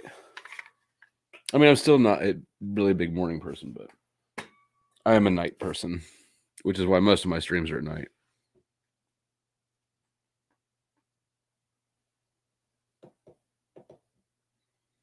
I live in Kansas City. Kansas City is on the the Kansas-Missouri border. So it's not a long move. It's just like a few miles over. For one, it's a little closer to the farm. There's a particular part of Missouri, the Grandview area in Kansas City is where I'm looking at. It's closer to the farm. Is one thing. I'm from the Missouri side, and when you grow up here, like there's pretty strong Missouri, Kansas, just allegiance bred into you. So I do have a little bit of that. But really, the main reason is, well, there's two main reasons. One is we're living in Johnson County, the most expensive, yuppiest, richest part of Kansas City, and we moved here right before the lockdowns because it's got the best school districts. And so I figured, we should go to where my daughter can meet at a good school. But she's getting homeschooled because of all the fucking bullshit. And it's like, fuck this shit. Like, why am I living in this part of town where it's way more expensive and there's medians everywhere? You can never make a left fucking turn.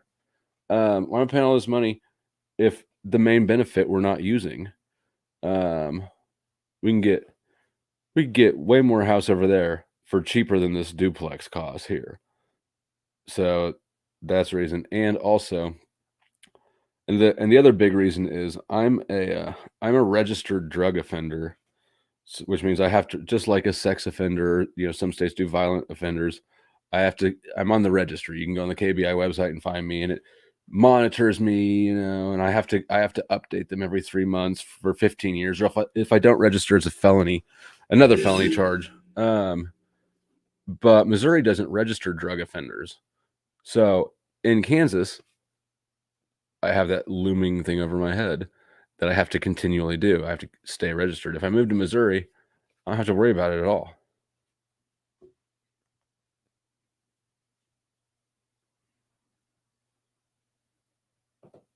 Wait, what did I do that was Eric-y? Yeah, it does.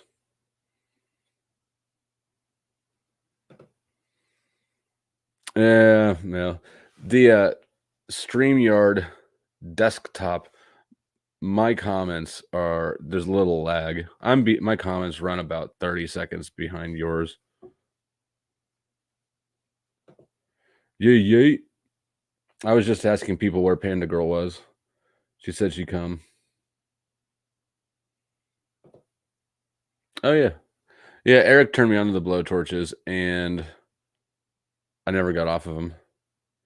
Because look, I lose lighters all the time, but I never lose my garage lighter. Yeah. Oh, it is Eric-y. I mean, it's he got me my first torch. It got stolen at the last house, and then where did I get that one? Oh, at my old one, not my last job, but the job before. We had some plumbers come in and change some conduits that they fucked up, and they left their torch there after the job was done. So score.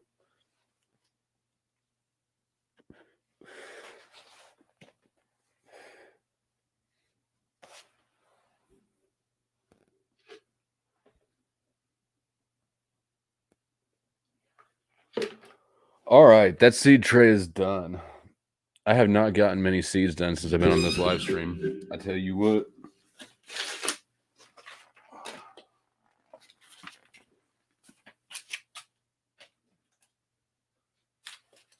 Where am I going to put you, you bitch? You fucking...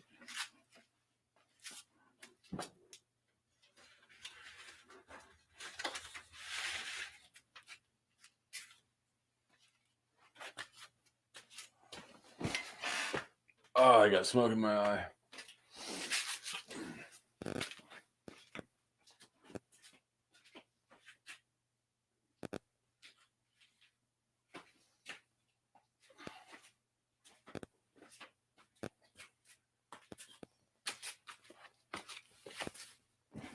Oh, that's the fucking worst.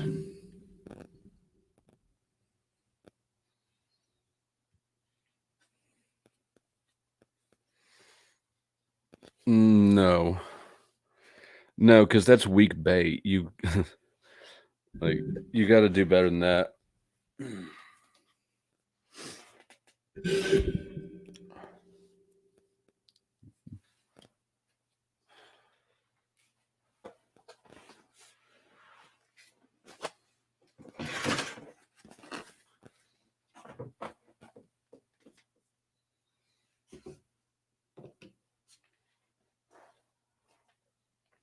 I saw he made a new video, but I haven't watched it. Does anyone know if he? I'm sure he didn't say anything about my latest video. He rarely does.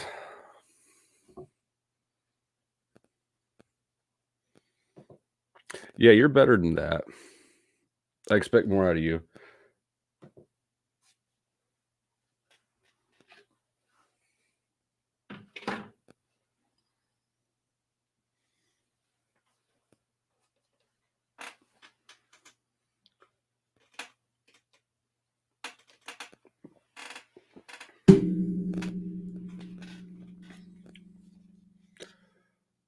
Somebody ask a question.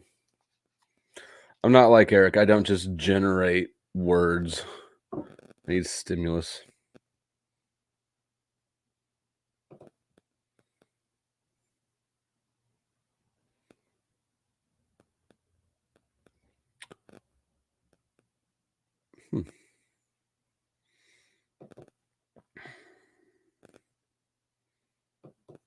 Does Eric have a gleam of lunacy?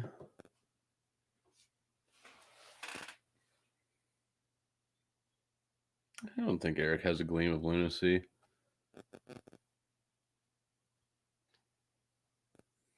Maybe he does. I don't know.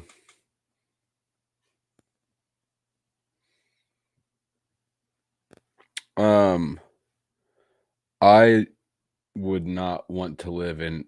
Well, actually, I'm in a blue city. Kansas City is we have a Democratic governor. It's all because of the Kansas side of Kansas City area. So I'm in a blue part, but I love red shit right now. Oh my god, I can't imagine anybody being or wanting to be anywhere blue right now. No thanks on the tyranny and the insane social agendas and the gun control and the extra like y'all can keep that shit. Bible Belt, like people around here aren't like in your face religious or anything. There's a lot of Catholics here. It's a big Catholic town, but you know, it's not like there's Bible thumping going on anywhere. And I'm not Christian. I'm not against Christianity. Katie, my girlfriend, is. I think that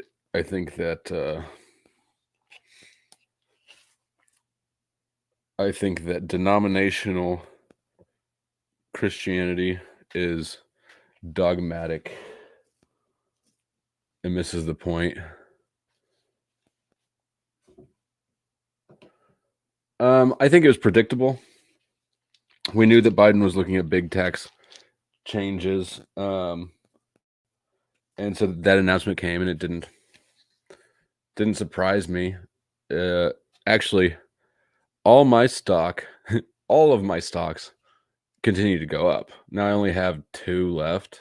I mostly got out of the stock market, but I was kind of pleased to see that. The crypto market took a big hit, and I, lost some money in that because I've got a bit of XRP. But I recognize that that's a volatile market, and I expected some dips, and I'm not worried about that either. I mean, the market's not good. It might be performing at highs, but that's not representative of economic strength. That's pure inflation that are driving those numbers up. And it's going to pop. Like, I went to school. I've got an economics degree, and I was a banker for a long time, and I watch the economy a lot. I'm into this sort of stuff. We're in a bad situation economically, and we have been since 2009. In 2009, I started prepping. I thought this is the beginning of the end of the dollar. Before anybody was freaking out because I understood the mechanics underneath the system. Miraculously, we've struggled to here, but this is the end of the dollar. I'm quite confident of it.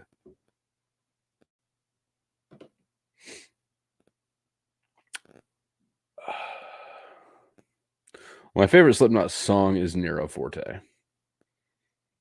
I'm tempted to say their first one.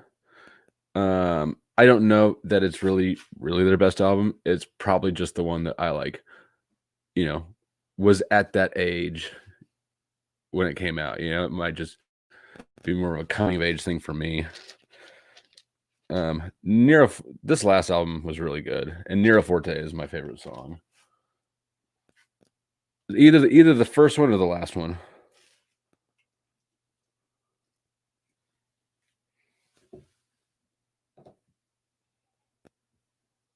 Hold on, Ash, are you a Slipknot fan? Do INFPs listen to Slipknot?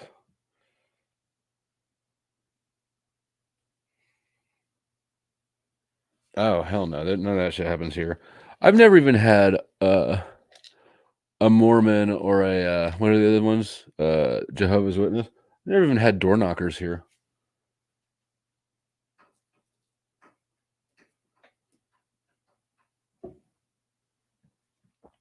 Yeah, there's a lot to worry about with crypto. And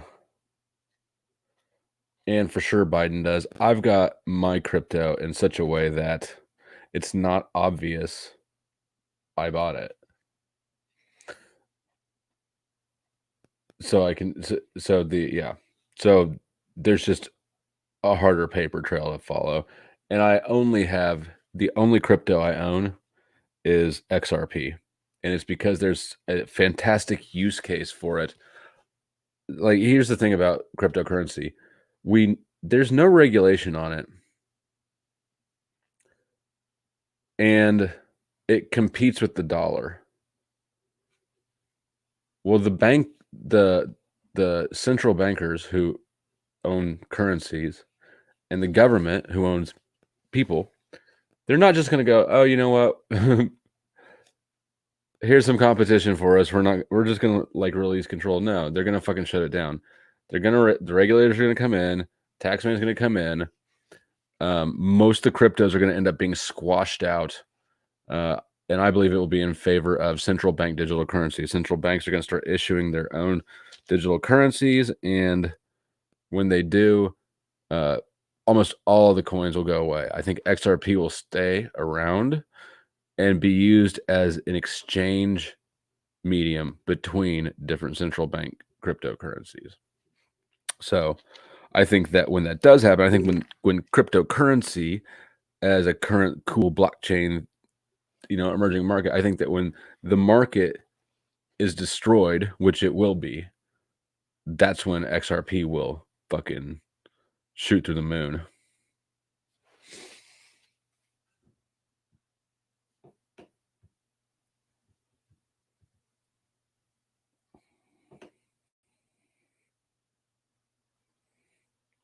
Jimmy, what are you buying? I would, you know what? I would have bought the dip. I would be buying the dip today, but and I might tomorrow. I'm not in a super liquid position right now. I could be. I just haven't. We'll see what it's at in the morning. I might have to move a little bit of funds around and buy the dip too. I probably should.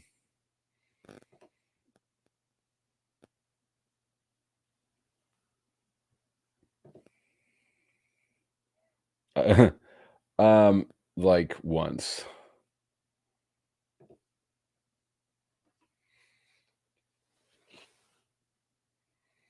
Yeah.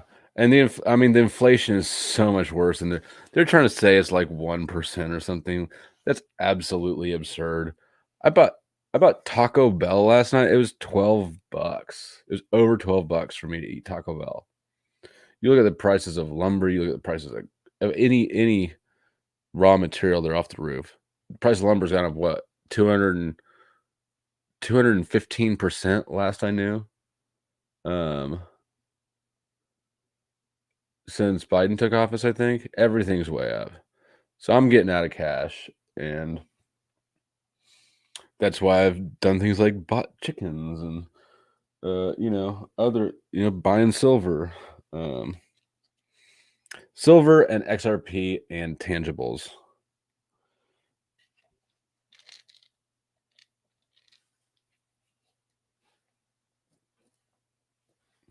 I'm keeping an eye out for land.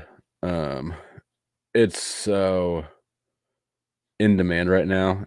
It's bubbled up too, but I'm kind of keeping my eyes open for a correction. I think that at some point people are going to be in a pinch and start needing to get out of their real estate assets. I think that when that does happen, I'll be a little better prepared than the majority of people, because I mean, I pay attention to shit.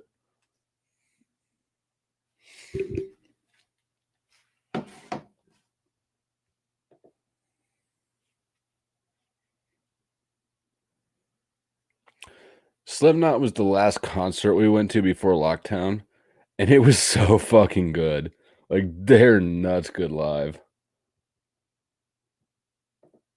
That's a good one. Well, INFPs are edgy, but I don't know. I guess I just assumed that Slipknot was a little bit too hard of an edge. There's a lot of SE in there. Yes. Yes, that is true. That's what it just said. More Slipknot recommendations or more metal recommendations? No, I wouldn't say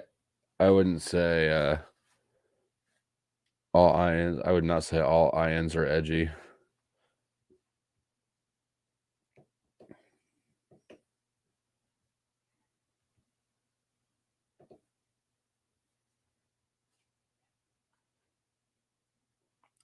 Yeah, I mean, yeah, it really is the time to buy XRP.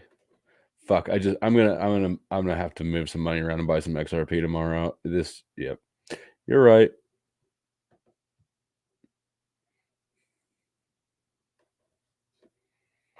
I assume so. I guess I don't see, like, in day-to-day life, religion's not a factor, like, anywhere I've lived, and I've lived in smaller cities. You know, people aren't walking around Jesusing at each other.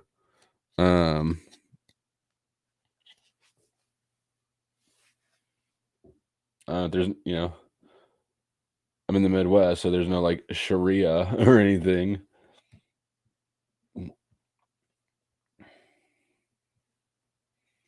Yeah, I mean, the thing about red states and conservatives and really Christians, um,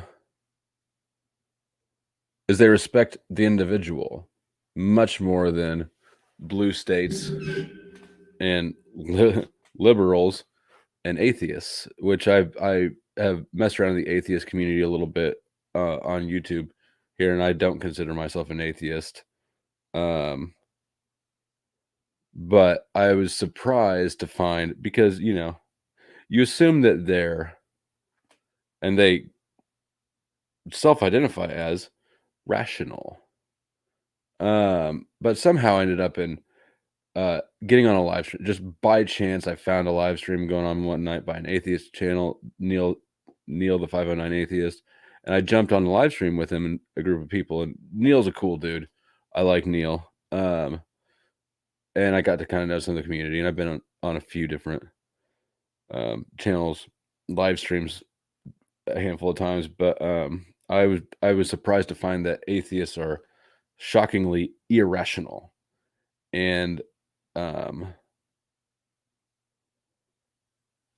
all very progressive and liberal, and most of them are. And this kind of made sense in a way, because I never, even when I was, I guess, atheist and did not believe in God, which I never identified as an atheist, because it seemed silly to me to identify as something you're not. Like, um, I don't believe in lots of things, but I don't self-identify that way. It's not part of my, you know, the way I see myself. It seems sort of silly, but a lot of them end up being spiteful. They're not.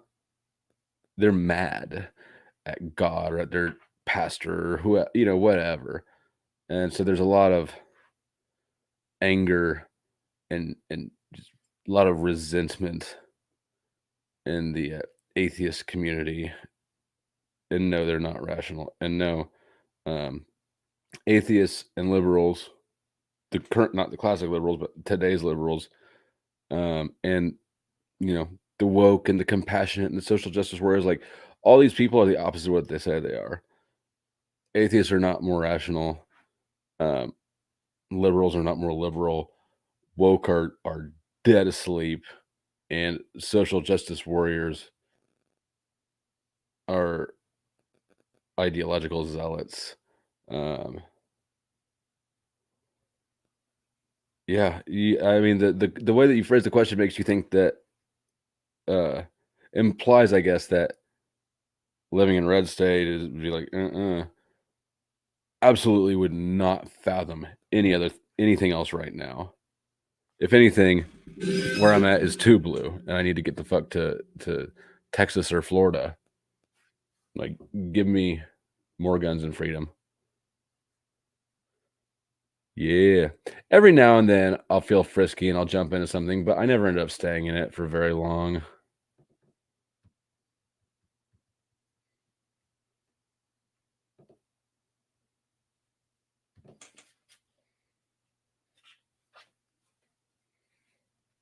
Yeah, I mean, there's a whole shitload of things that are affecting the price, but and there's been shipping issues with the Suez Canal, and there's another canal in South America right after that fucked up shipping stuff. And there's well, I mean, there's huge fuel prices. Yeah, the pandemic, and it just everything is fucking up everything. Pandemic. Well, ultimately, everything can boil down to being blamed on the pandemic and the lockdowns and um, why do we need to print all this money? Well,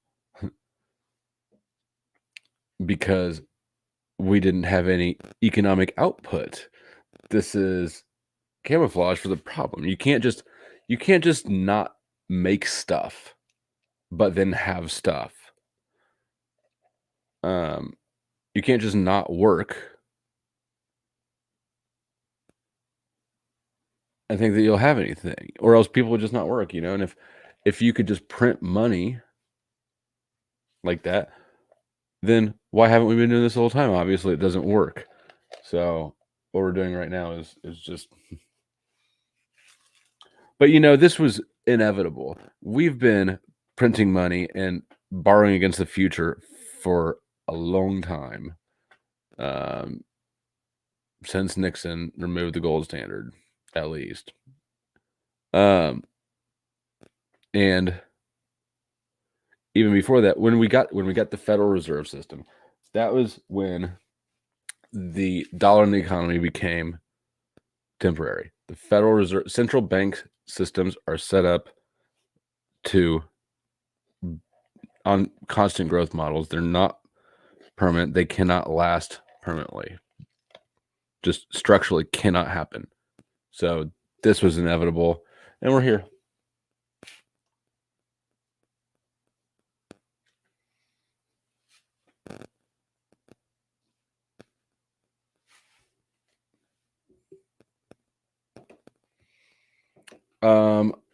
I am going to. Do you have Spotify? If you have Spotify, let me know, and I'll drop my username in the chat, and I'll tell you I've got a good metal playlist.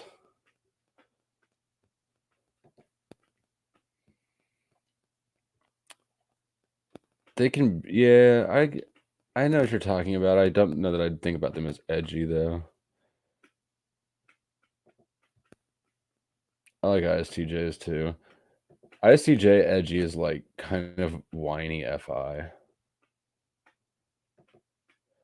I don't watch anime. I'm too cool for anime.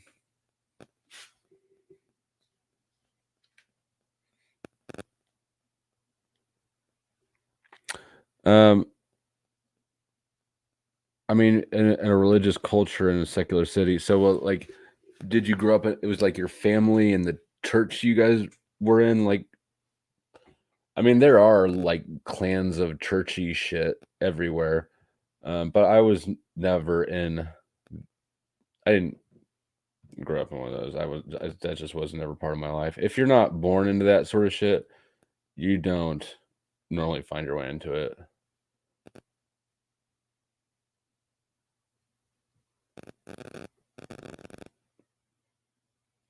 Yeah, I can say on a whole, like,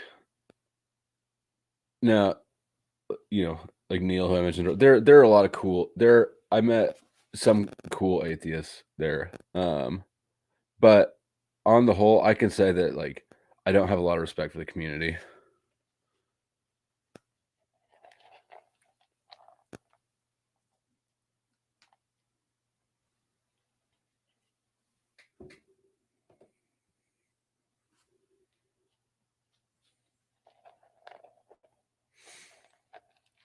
Yeah.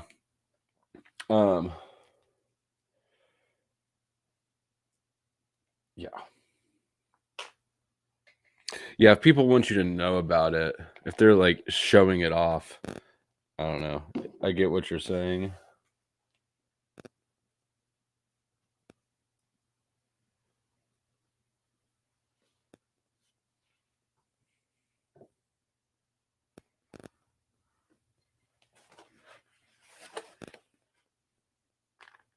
Dun, dun, dun.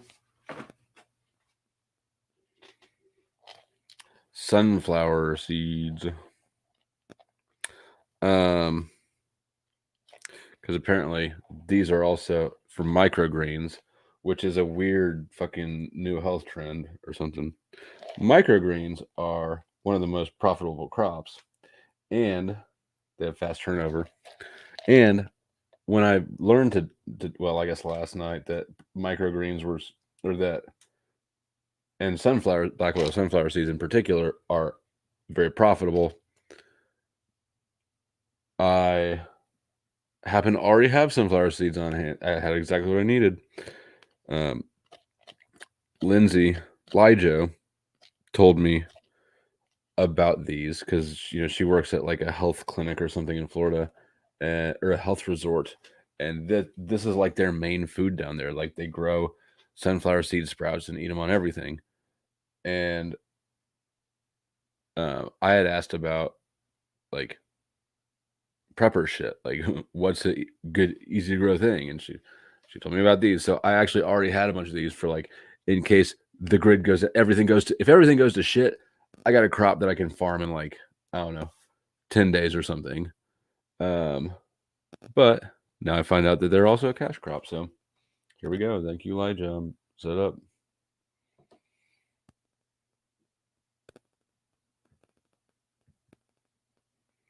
Oh, and thank you for the momming.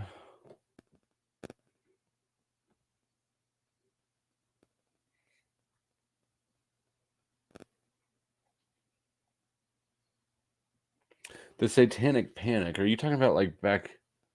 Tell me about the Satanic Panic, because I'm familiar with this phrase, but I didn't experience any of that shit. I don't know what was the Satanic Panic, and I've never heard anybody like really saying it was serious or anything. Yeah, I just don't know anything about it.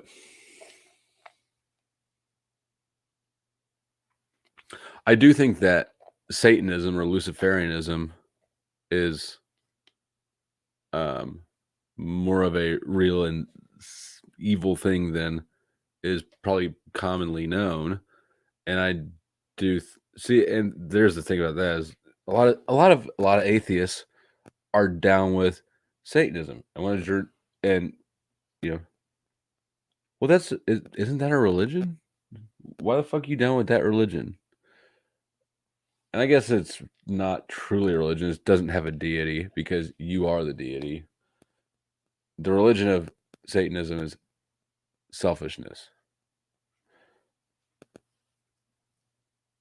So anybody who's involved in something like the Church of Satan, I don't want nothing to do with that motherfucker. Not because I think that Satan's gonna get me. Like, whether or not you believe in Satan, anybody who this shit appeals to, who finds that sort of satanic shit appealing, at best they're edgy and cringy.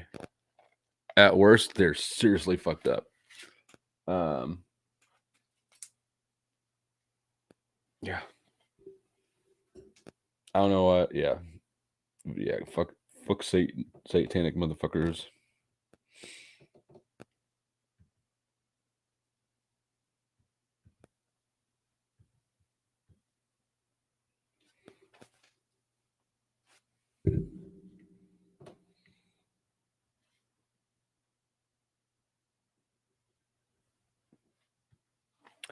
Agnosticism was, I would take the agnostic title if cornered into having to label myself. But you know what, it's just that whole topic is so oversimplified, I think, and misunderstood, that I don't think any of the labels probably captured the yeah.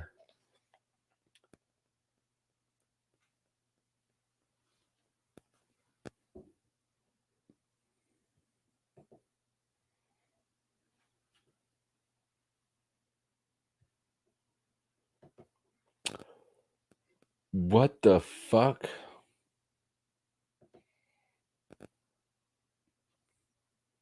Ashbite, do you like watching anime porn? Would you have sex with a tentacle?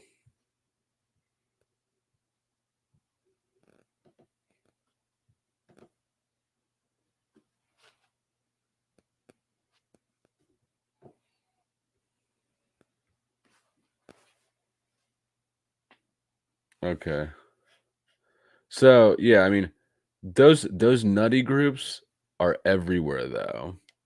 But if yeah, like the Bible Bells, there's not people like that walking around.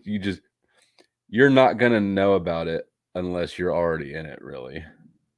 Or they think that they can rope you in, but nobody's ever really tried to. Yeah, that's not just out and about. Those sort of groups kind of keep to themselves.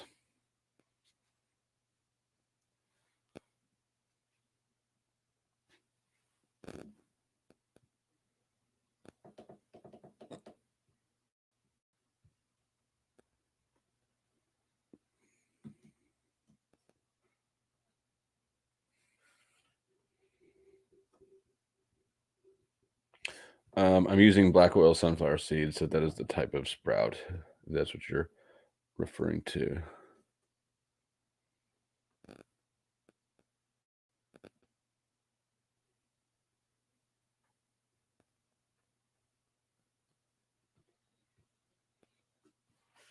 Okay, so yeah, so see, I was a baby. I was born in '86.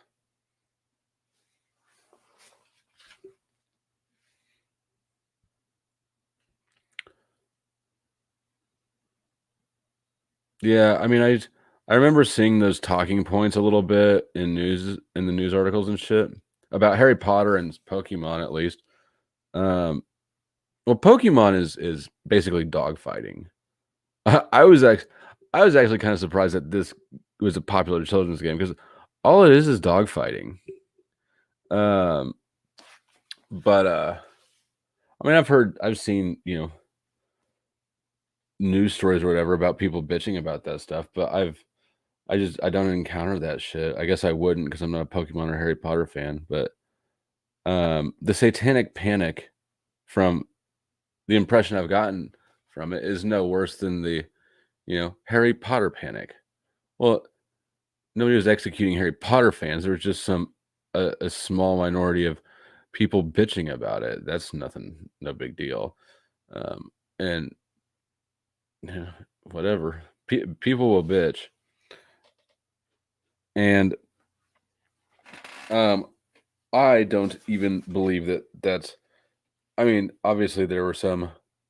So I think that the conservative right wing um, um, attribution. I think the way that that sort of behavior is attributed to conservatives is false. Actually, in my experience, it's false. I think it's media manipulation, creating divisions. There are kids growing up, and me, I wouldn't have been able to go, "Hey, mom, take me to the store, buy me so I can get Marilyn Manson CD." That would not have happened. But that's about the extent of people going after that sort of shit. I just I think that the attention it gets, like Harry Potter is evil. Are there some people who don't want their kids learn about witchcraft? Sure. Is there like riots? I mean, is it bad? Is it terrible? No. It's drummed up in the news because people either agree with it and think it is evil, or people think it's absurd that they think it's evil. It's kind of divisive. It's aggravating in the right sort of way to sell a news story and to push division, which is what the news fucking does. So, and like drugs being illegal, that's always blamed on conservatives. I'm telling you, it ain't us. That's government tyranny. Nah, it might be. The government, or the part of the government that's pushing it through, might claim they're working on behalf of their constituency. They're not.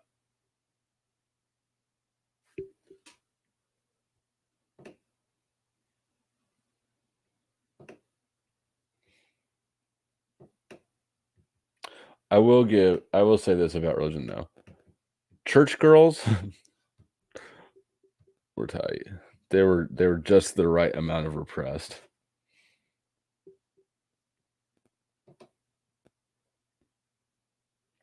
That's a good answer. I'm happy. I'm content with this answer.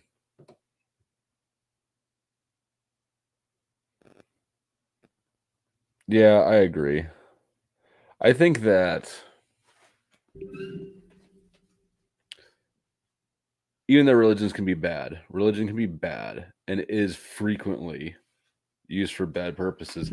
I think that the absence of religion creates bigger problems.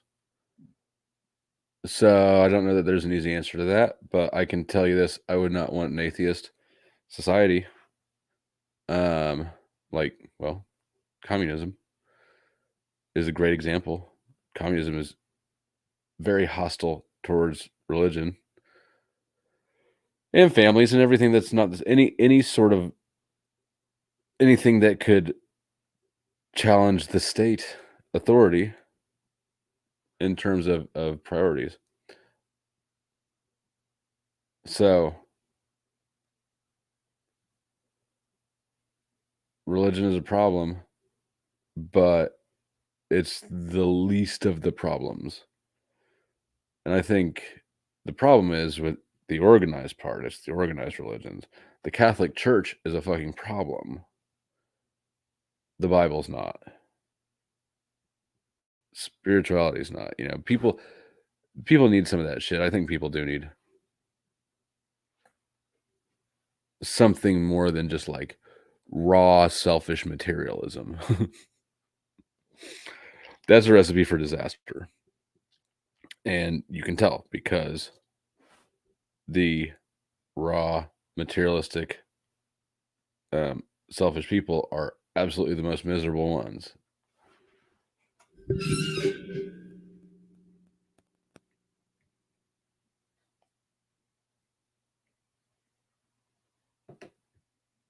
Like what?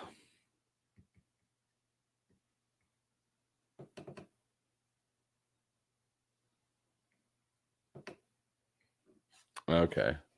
Yeah, that ain't too bad. Social justice warriors are fucking tyrants.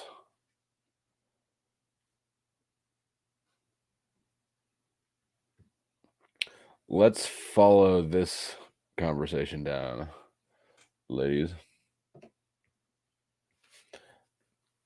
The moms I knew when my mom and my son was born in 86. Hey, your son was born the same year as me.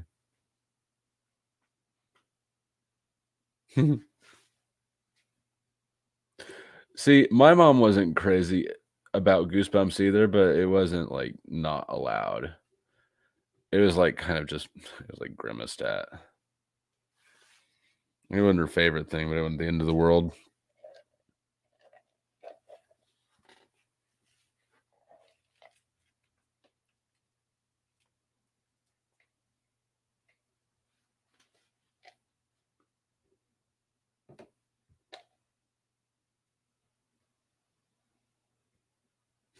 The band. Do you need to do it here?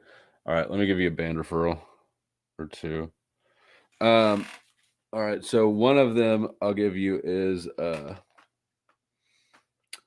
Boba Flex. So it's like Boba Fett, BOBA space FLEX. Or no, is that one word?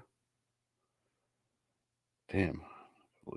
Boba Flex. Anyways, I don't know if it's one or two words, but you can figure it out.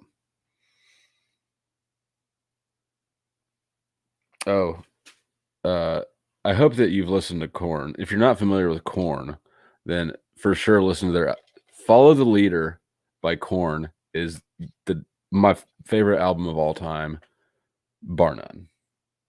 Follow the Leader by Korn is the shit.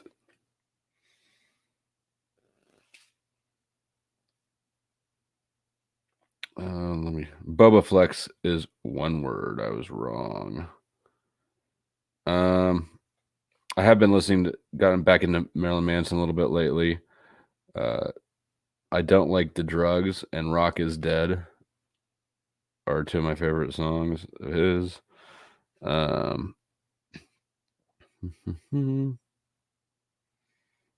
Let's see what else. Accelerate by Static X is a sick new song. Accelerate by Static X. God, that song goes fucking hard. Oh, and you'll probably like Hate Me by Dead, DED. You know, I can type these in the chat for you, or at least. No, I can't. I'll type DED since I'm here. Dead is the name of the band. Oh, and Accelerate by Static X. All right, I gotta get off of my playlist, or else I'm gonna start listening to music, and then I'm gonna get a copyright strike.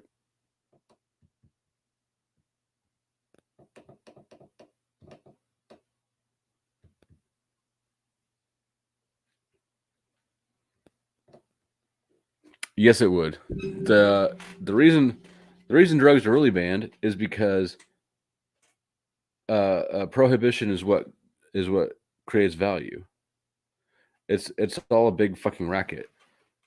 You know who's running the drugs? It's the intelligence agencies and like the governments.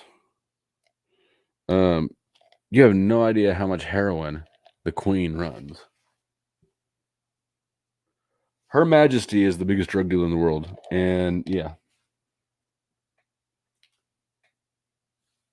the governments are behind drug trades, and they get it on both ends because they get to run the drug markets, which all of a sudden you got something like cocaine or meth. Like these drugs are super, super cheap to make, but they get such a crazy fucking markup because of the prohibition.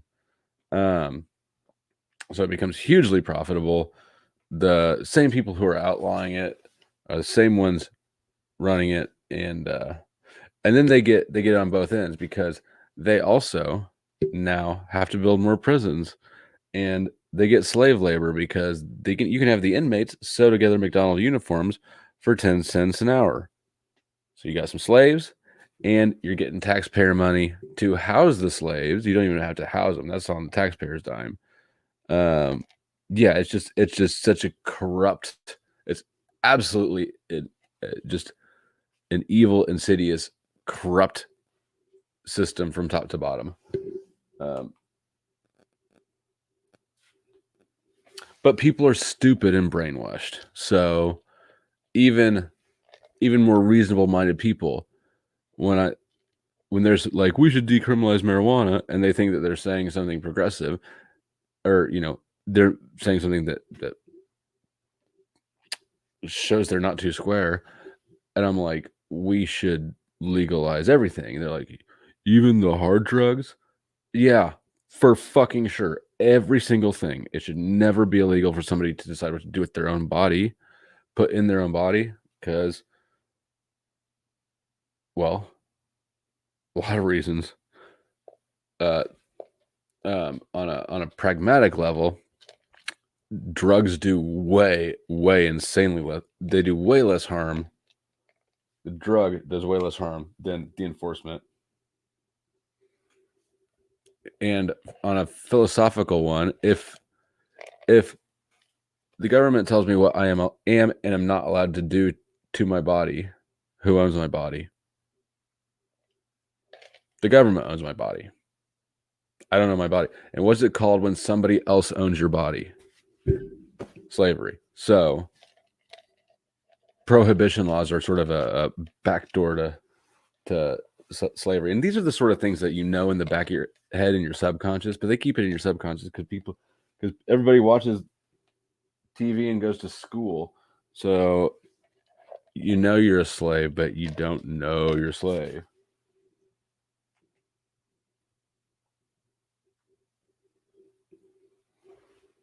Like the absurdity of telling me what I'm allowed to smoke or not, what I can do with my, like, who the fuck put you in charge of my body? Nobody.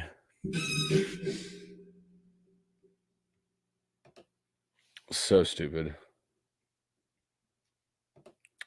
Well, they're SJ Warriors like each. Even now, even SJWs don't like each other, really, do they?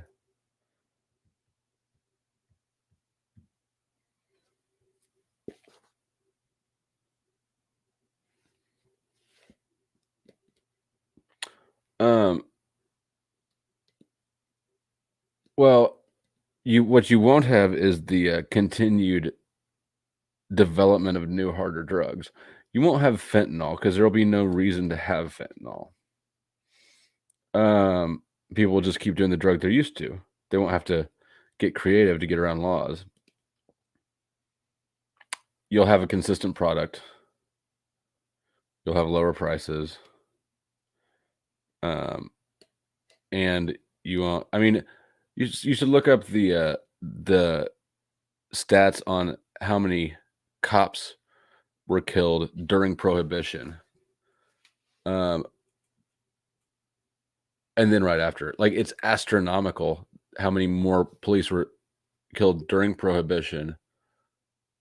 The year after, the year that they ended Prohibition, had no, I'm going to say this wrong. I don't remember. Look it up, but yeah, you can follow the number of police deaths. Just whoop, the trend line falls right in line with Prohibition.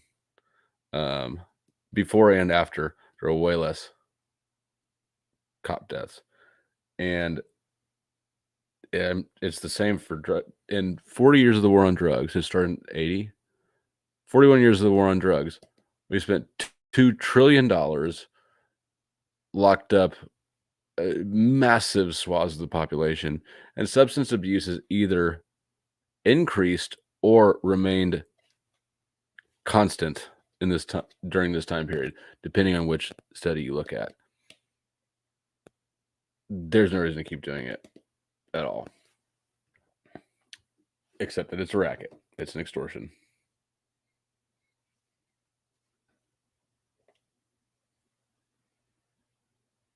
Yes, that's true.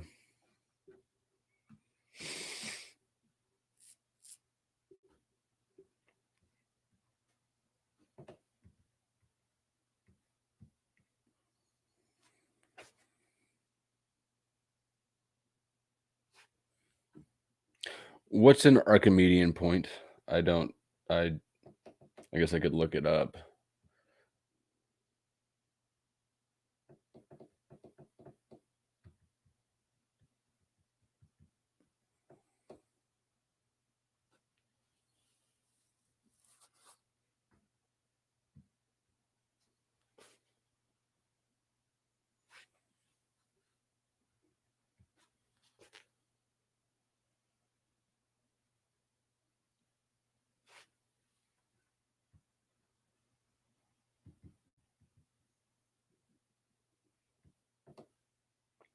Tool is good. Their songs are so full of symbology. Symbology.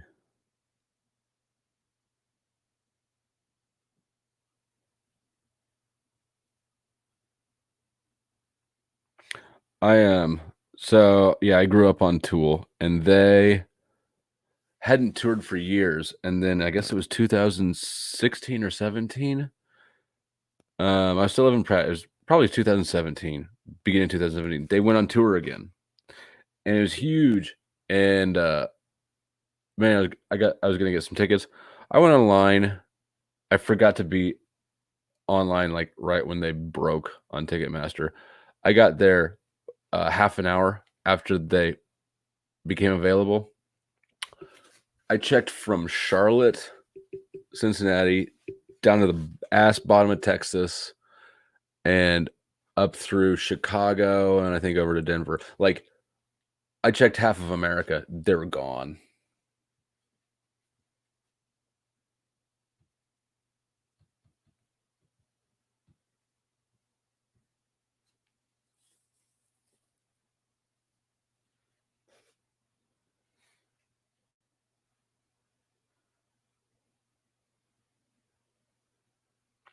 Yeah, because freedom is the source of creativity. And that is even Marxists, in all their stupidity and denial of reality, will acknowledge the reality that the problem with communism and socialism is that it disincentivizes innovation. So there is none.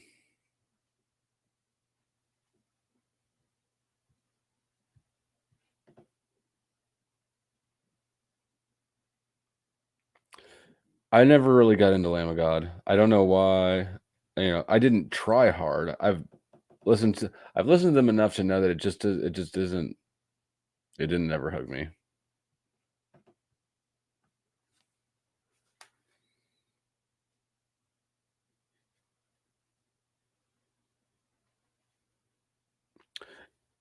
Anyone they counter is thinking more. I mean, woke culture is specifically anti-intellectual. It's shouting 3-word slogans. It's a mob shouting 3-word slogans at somebody instead of discussing it with them because they cannot win a discussion.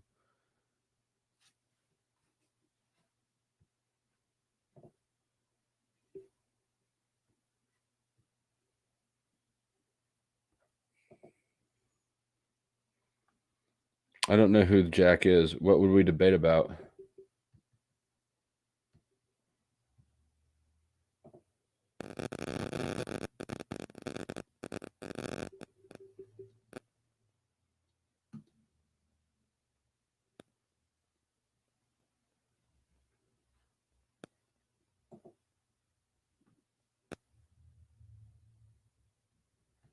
Yeah, exactly.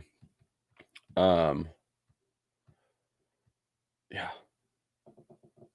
Well, and if Black Lives Matter legalized drugs, you want to end police brutality, then stop hiring police to round up and attack and abuse victimless crimes. You're chasing addicts and people already on the fringe of society. So, which is a human rights violation, really. It's abuse. That's the real crime. The real crime isn't doing drugs. The real crime is causing somebody else harm. So if I'm sitting here, we can use a real life example. If I'm in my house asleep and somebody breaks in my house and steals all my stuff and then takes me to jail because I have some dope in a safe in my house, I'm not the criminal. They are. And now you've got all the police forces, national and local, chasing down people who aren't causing harm and causing harm. It's another one of those things where your subconscious knows that you're the bad guy, but in front of you, everybody's saying you're a hero and you're protecting people, and it's bullshit. It's just it's the constant screen of validation, keeping people distracted from what they know in the back of their head, that cops are the bad guys. Cops are being the bad guys. Cops themselves know this, I believe. But anyways, so yeah, when you've got a laws set up to not only disregard but to actively violate human rights and well-being, what you're doing is you're teaching the whole police force to have contempt for the well-being of the public they serve. It's a prerequisite to being a cop. If you're a cop, you have to have fucked up morals. You have to be okay with harming people, and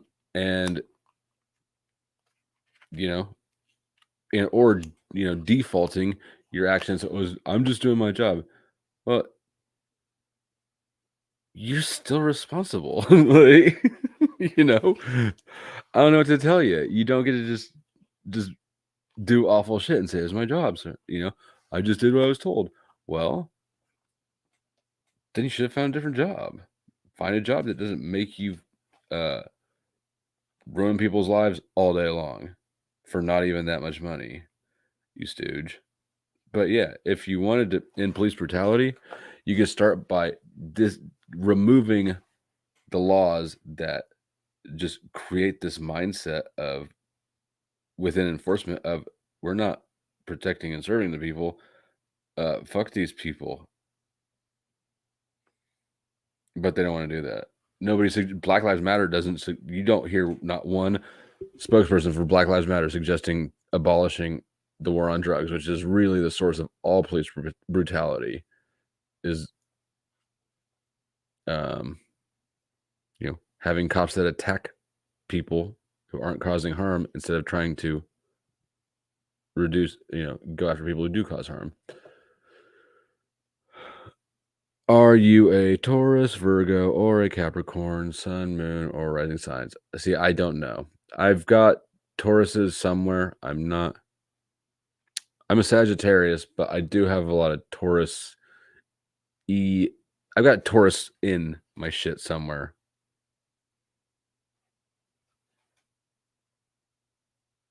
In Vedic astrology, I'm an Aries rising, I think.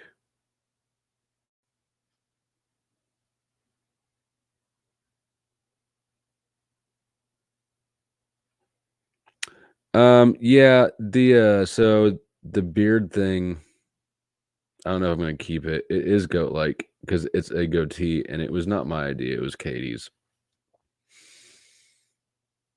I don't know how I feel about it. I mean, I don't dislike it enough to get rid of it, but I don't know that I'll keep it next time. No, yeah, I didn't take it that way, and I'm not a Blue Lives Matter guy either. Although I was pissed the fuck off the whole way through the last year because I'm not a Blue Lives Matter. I don't back the blue like at all. But when it came between back the blue and these defund the police fuckers, like they were forcing me into siding with the cops, and I hate cops. Don't put me in a position where I have to be on that fucking team.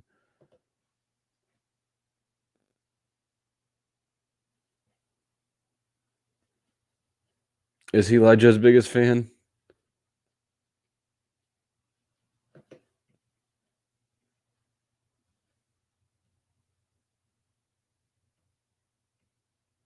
Damn, I got kind of behind a little bit.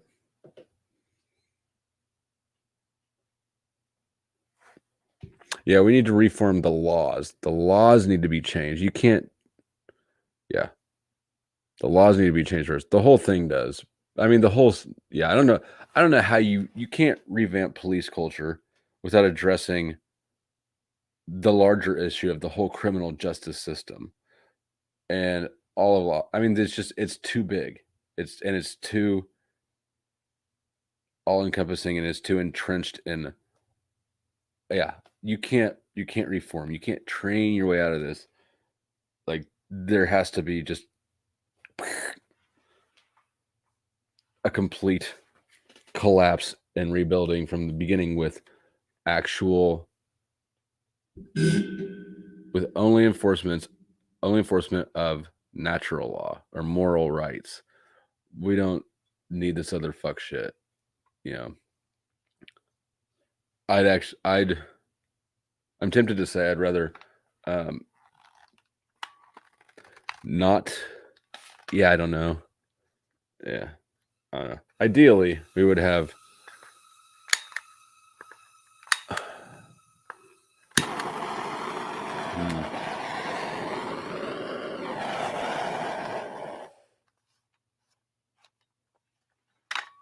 It would be my preference to live in if we could, anarchy would be the ideal. And I'm very comfortable with street justice. I think if we have no formal laws or formal law enforcement, I think that at least on local levels, people could sort shit out. I've had really good in my life. Street justice has been absolutely the way to go. I've had much better luck with it than any other forms of justice. But I sure as fuck don't trust the defund the police movement nor whoever's funding them. And on a bigger scale, yeah, I don't know how we work that. We got problems.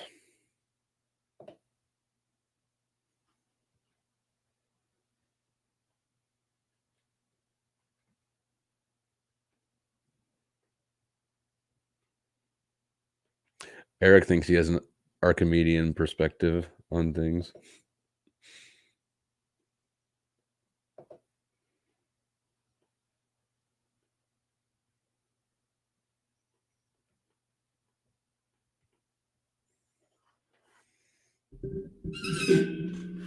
No, I won't get into the God versus no God debate because there's no ending point to it. Like, there's no way to resolve it. So I'm not going to run on the hamster wheel of that topic. I would tell him why his fucking culture sucks and his political beliefs are stupid. But I can't have, I just not ever going to do the God versus no God topic.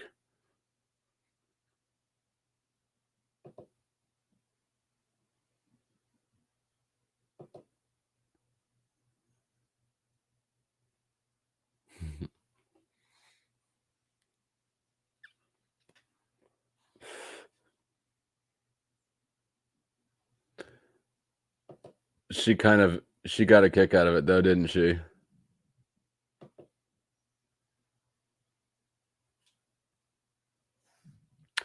If you're talking about cops, yeah, they do. But they also, like, they don't get paid very much, and it's not even their rules. Like, I can get down with beating somebody up if, like,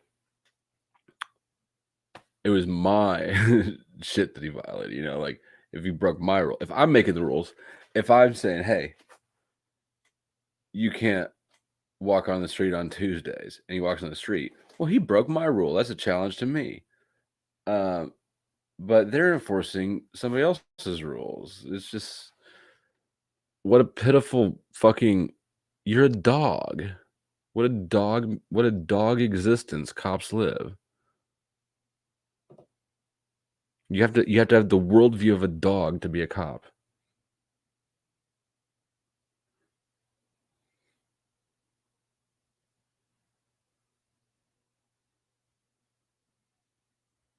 I don't know, the pronoun thing is a problem. Yeah, I think that I've chased most of the woker people. Like, I feel like I used to have more liberal friends, like, in general, and, you know, like, on Facebook and stuff. I don't know where they all went. Maybe they stopped fucking with me.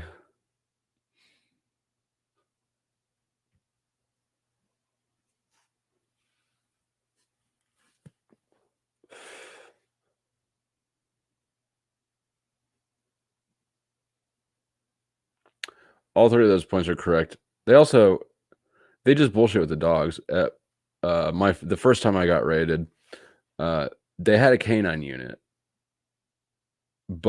and they said that the dog signaled the safe because I had 4 safes. They blowtorched open all 4 of my safes, even though they weren't listed on the warrants, and I wouldn't give them the combination. So they brought in blowtorches and cut all the motherfuckers open, and they said the dog hit on it, but the dog didn't get out of the car. I know that because the neighbors saw, and I have cameras.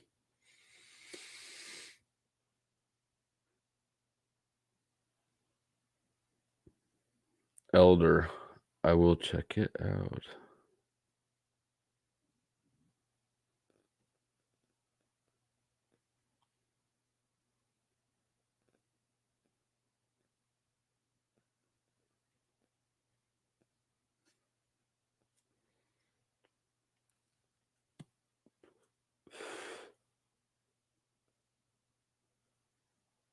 Did I skip some? Oh yeah, I skipped some. Oh, I skipped quite a bit.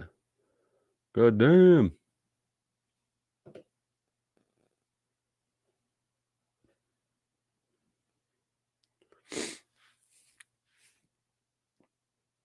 Yeah, see, I don't know what any of that stuff means. I don't know how. I can't look under the hood of astrology at all. I don't know how any of that shit runs. I do know though that some of the outputs are pretty impressive, honestly.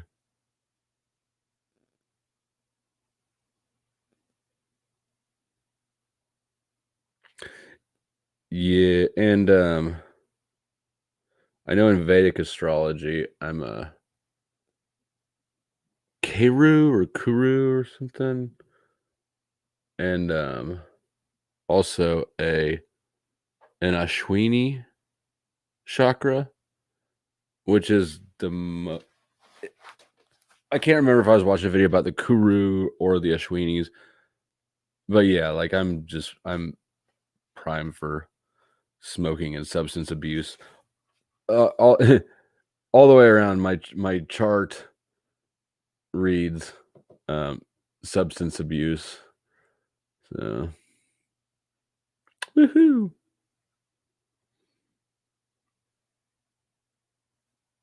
My moon is Taurus. Okay, I think my moon is Taurus.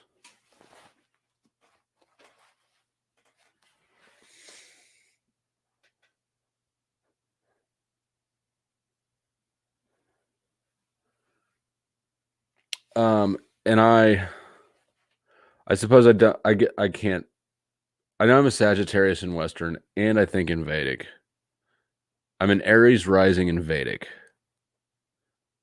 I'm a Taurus moon, maybe in both. I think I'm not positive. I can't remember how they sort out between the two systems, but yeah, you asked if I was Taurus, and I am Taurus moon. Now that you say that,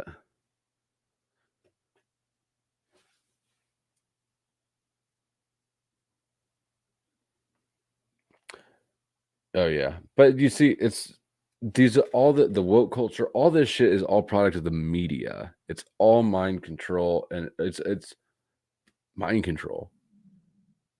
Look, Derek Chauvin. First of all, I said it once, I'll say it again. The whole George Floyd incident was completely contrived. Completely contrived for a lot of reasons. I'm not going to get into it, but if you start rummaging around, it's not hard to realize that it's contrived as fuck. So I think the whole thing is fake. But there's absolutely no racial component to it, except for the hysteria about race that the media drummed up around it. There's no evidence that of any racism at all with Derek Chauvin. That's the crazy thing. So, but I mean, that's just sort of reflective of. I mean, the reason I point that out is to point out that it's all the media is the source of all the problems. Well, as well as like education. I mean, the institutions are. Media is a huge one, though.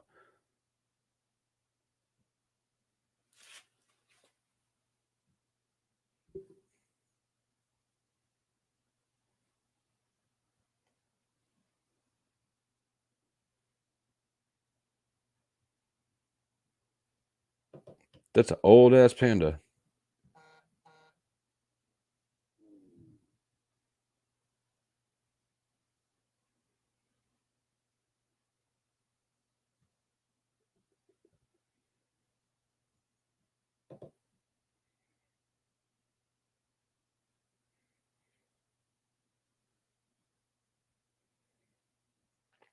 V, how much do you know about astrology?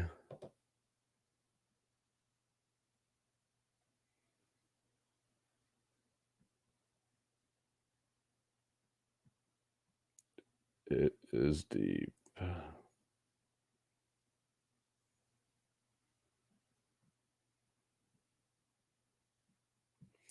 I'm subscribed to KRS. I don't watch it hardly ever, but I like him enough to stay subscribed to him. I don't know what he's talking about always, you know. He's using the lingo, and I'm just not sure what all these things are.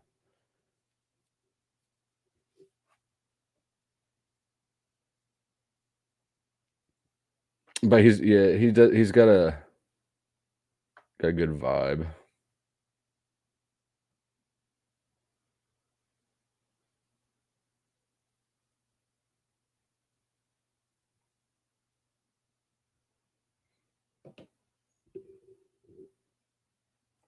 Yeah, I mean, I had a lot of people tell me that the only reason I don't support Black Lives Matter is because I don't know what it's like to be a black person, and I've never experienced police brutality. And I always had fun then telling that person about my experience with cops because I know what it's like for sure.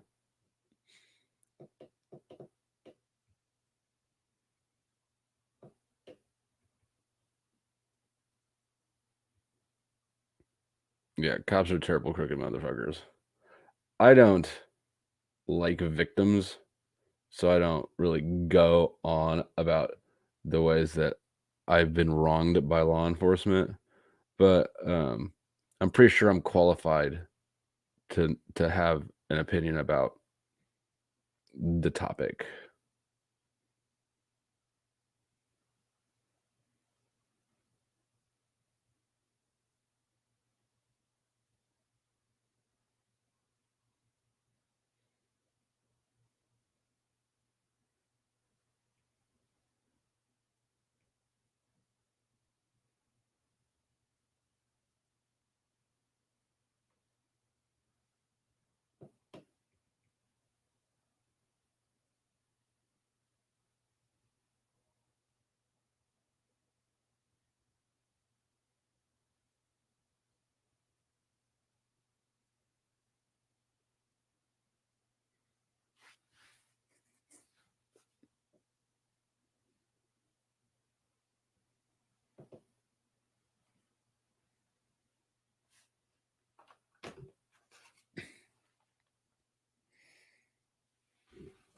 I'm taking a picture of this comments that I remember to look them up.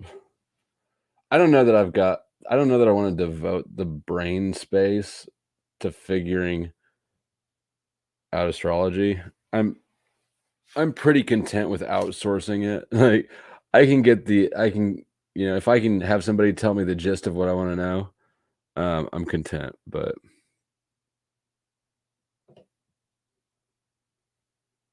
yeah, I'm an Aries rising.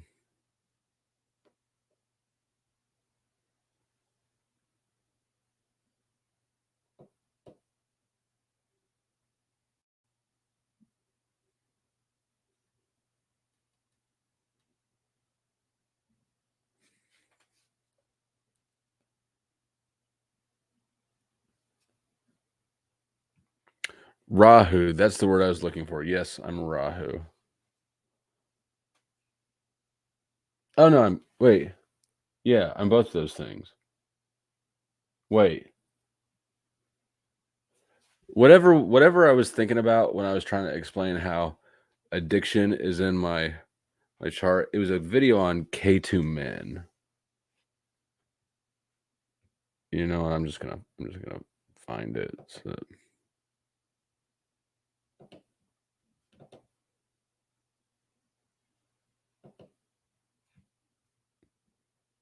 So that I can stop bumbling around with all these different Vedic fucking words that I don't even know what they are.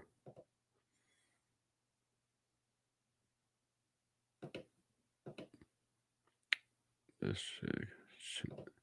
And this chick's channel is pretty interesting. Like I guess I don't know enough about the topic to I probably wouldn't know if she was like C.S. Joseph and just saying a whole bunch of shit. But somebody sent me that video on K2 men. And yeah, I think she makes pretty good videos. I think it was pretty relatable as well.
You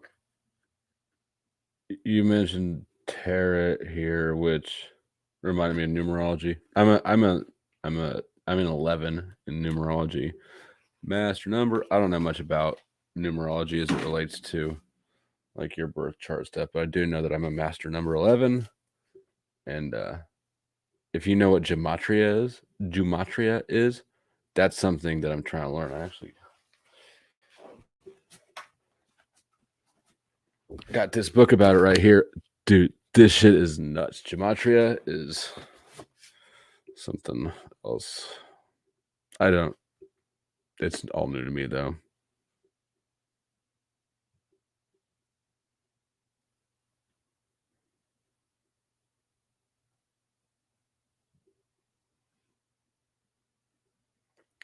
Yeah, no, I'm K2 dominant. I dropped that link there.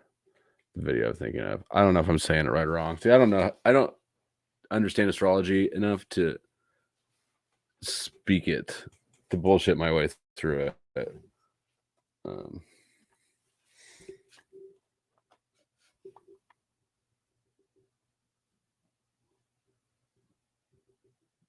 Yeah, she's tight. And she doesn't have a lot of Vedic channels have those super thick accents.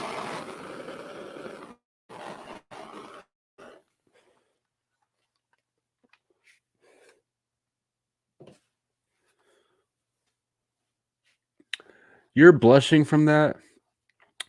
Yeah. I've done it several times.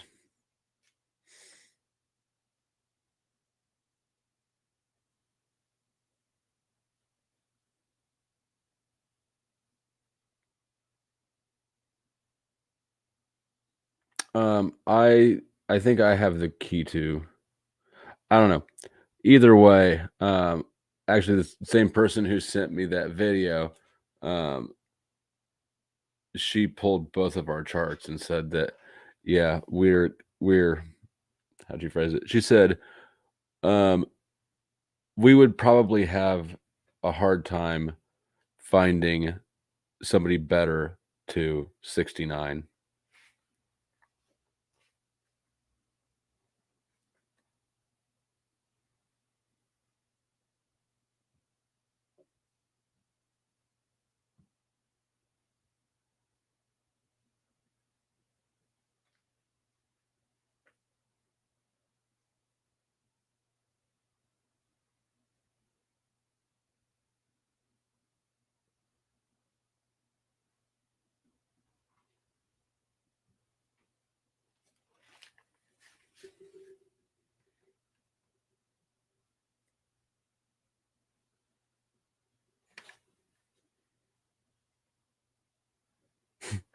Well, I don't know what Anonymous, I don't know what that comment is in reference to, but I promise you that's not true. Like, there are some people on some really fucking low levels. And I certainly wouldn't say that I think I'm on the highest one, but I can, when somebody's fucking low, and there are some seriously low levels out there. So even though that's a generous claim to make, it's just not true.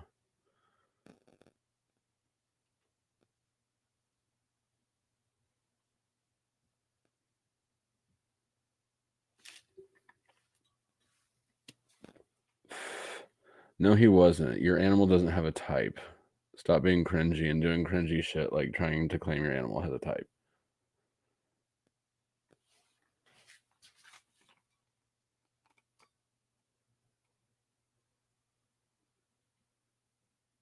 Cute.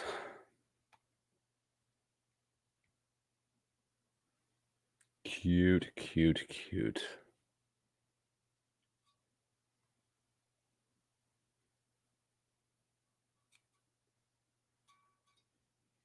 It's not a common thing, but it's the only lighter that I never lose.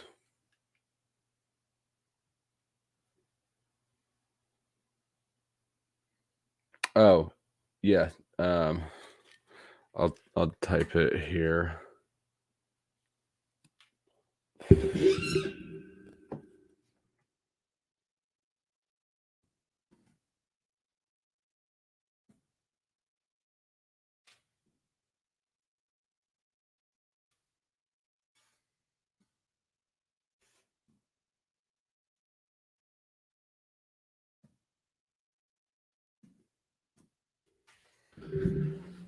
There you go.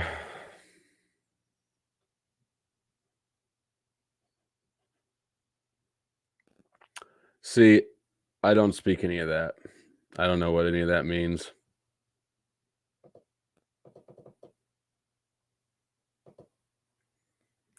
Yes, it does. Winston's mom, do you think 69 feels good?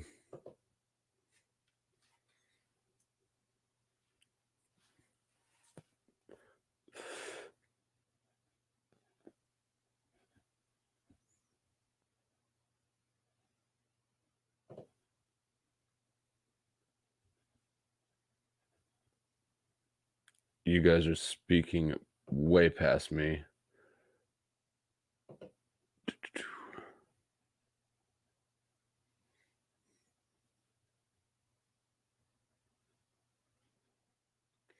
I had I called it White Bear. It was a white teddy bear. That was my dog when I was little.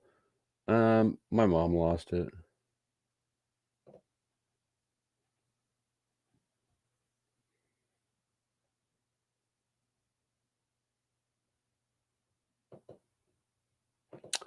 This is the most feared bounty hunter in the galaxy. I don't know if you guys are aware of that, but we have a celebrity in our presence. Thank you for joining us, Boba Fett.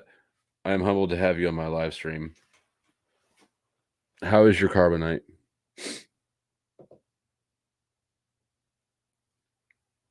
What? You can't 69 in the water, you'll drown. You're fucking crazy. And water sex, look, sex in the water is water sex is not good. No. Winston's mom, have you had sex before?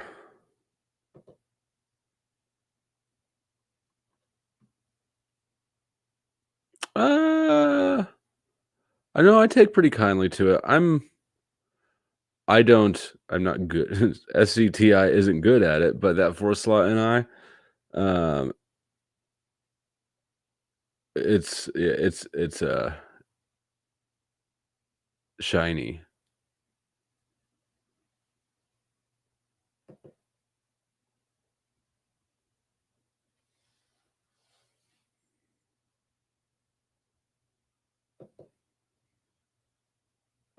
Yep, don't know what any of that shit means.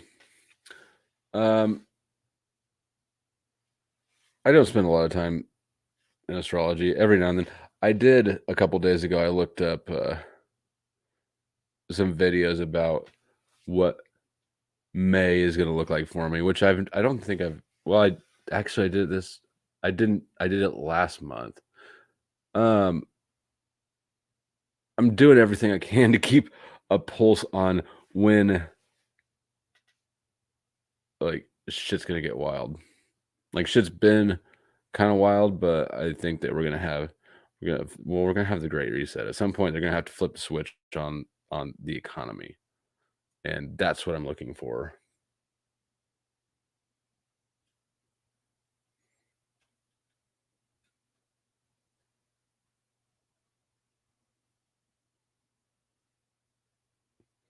Yeah, I mean, some are more active, and I mean, animals have different little attitudes. That's true, but I just don't like.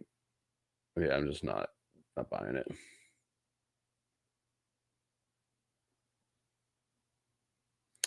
Yo yo.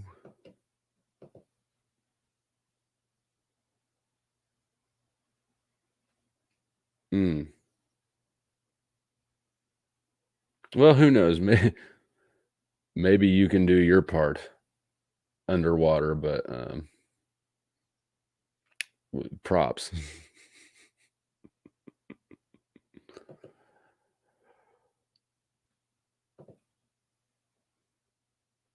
I don't know if I've had.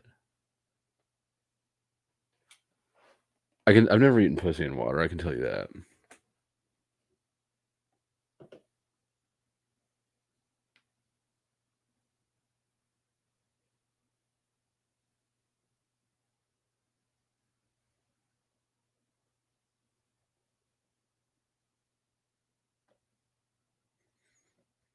It's tough.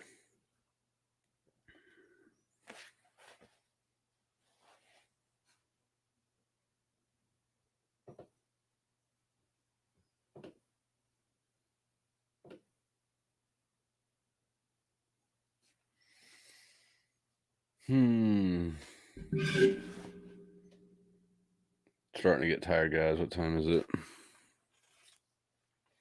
What am I going to do tomorrow? Fuck.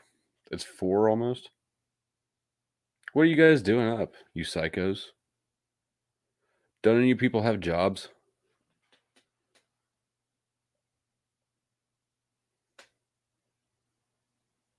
I don't know what Sidriel is. Is that something besides Western or Vedic?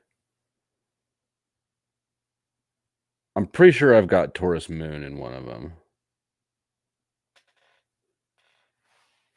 At least that's what I've been told. I don't know how to tell.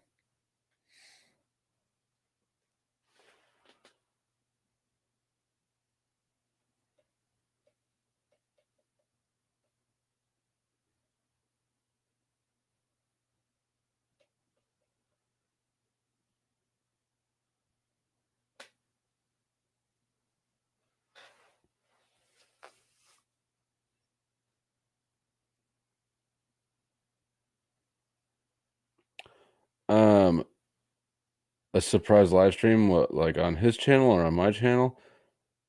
Not, I mean, I will. I'll join. I don't want to throw it. I'll join one. I'm not a planner.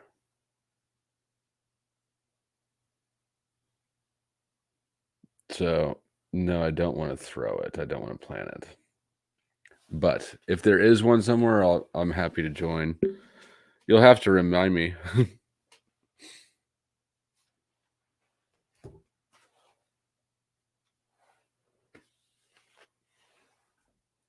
Ah, shit.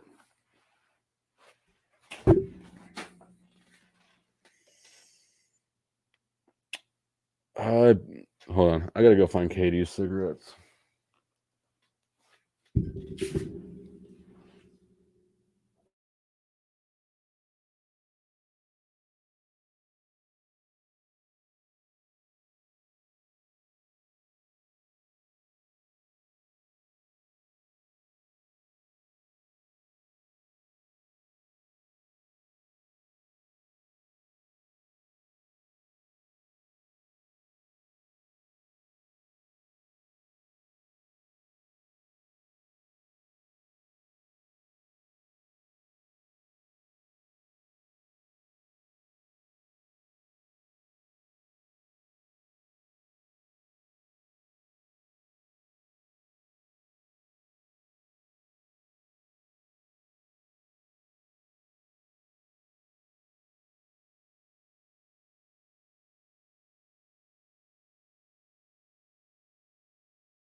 India would be interesting to go to.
But, well, that's not the plan. The plan is to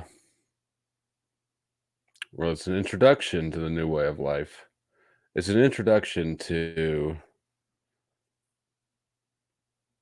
very restrictive lifestyles. It was never about the science. It was never about COVID. It's all contrived bullshit to justify the Great Reset.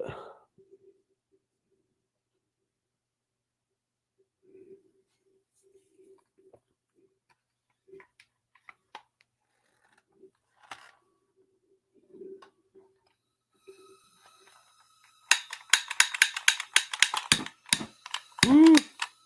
My gas getting low.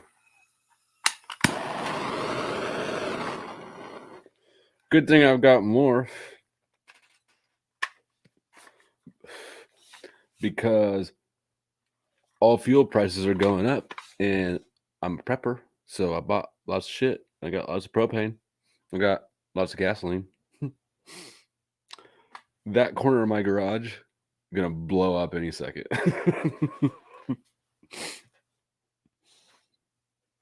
Where's KKSP been? I haven't heard from her in a hot minute.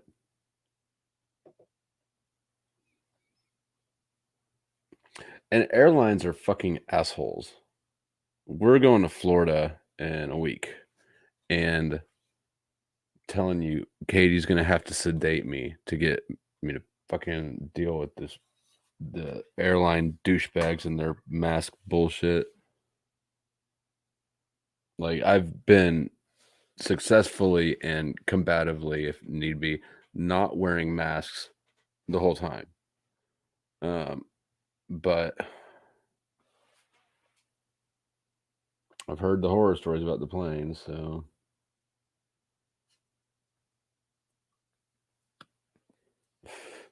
like, I'm gonna spend the whole fucking flight locked in the bathroom.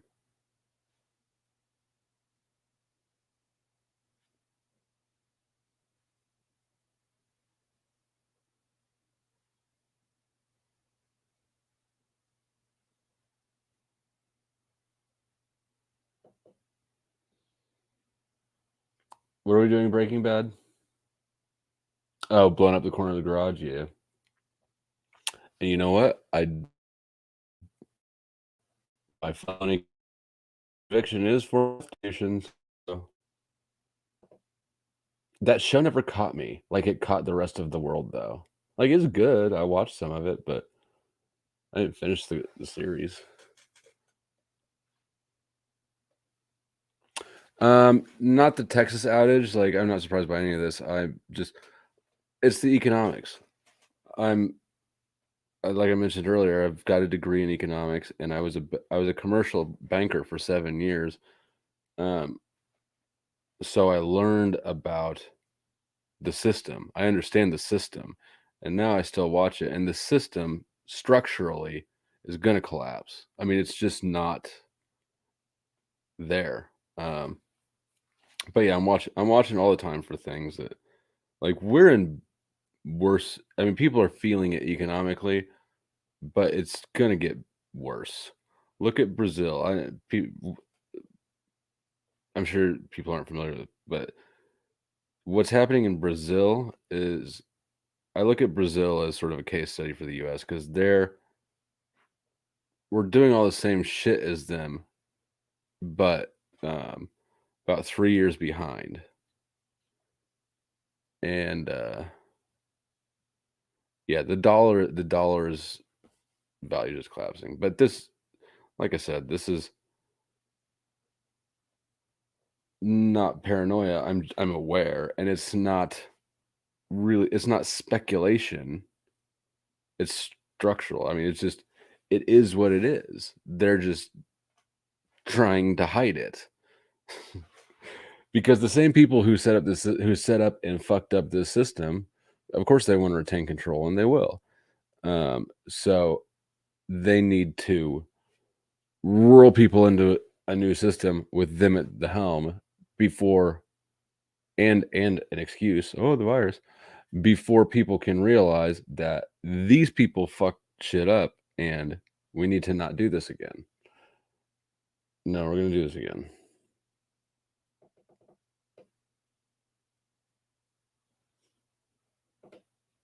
Sanibel Island Beach.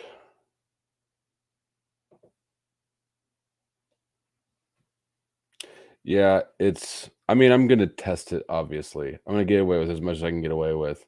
I am. I'm on lists already. I'm on lots of lists. I'm a registered drug offender. I have to be on a list with my address and my mugshot and my vehicles, tattoos, everything. I mean, I'm doxxed by law.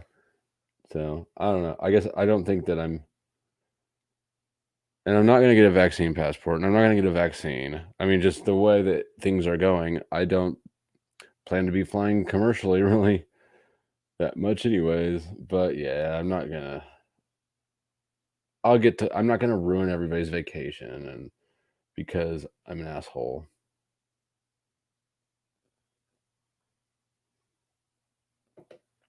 Oh, and yeah, going with the family. So, for Christmas this year, my parents got when I was a kid growing up, we'd go to Sanibel for vacation. Most years, it was like a once a year thing, and there we stay at the same condos a lot of years, and they were on the beach, and we'd go before school got out, so they weren't crowded as fuck. Like right before school got out. And so this year, and of course it's been decades since that, but this year for Christmas, my parents got me and my siblings. They got condos for everybody. So my parents have a condo, and all in the same unit. My parents have one. My sister and her family has one. Me and Katie and Jordan have one, and my brother and his family has one. So it'll be cool. I'm looking forward to it. See, I'm not gonna fuck that up over these insane assholes. But it's taking a lot. It would take something like this for me to not go fuck it.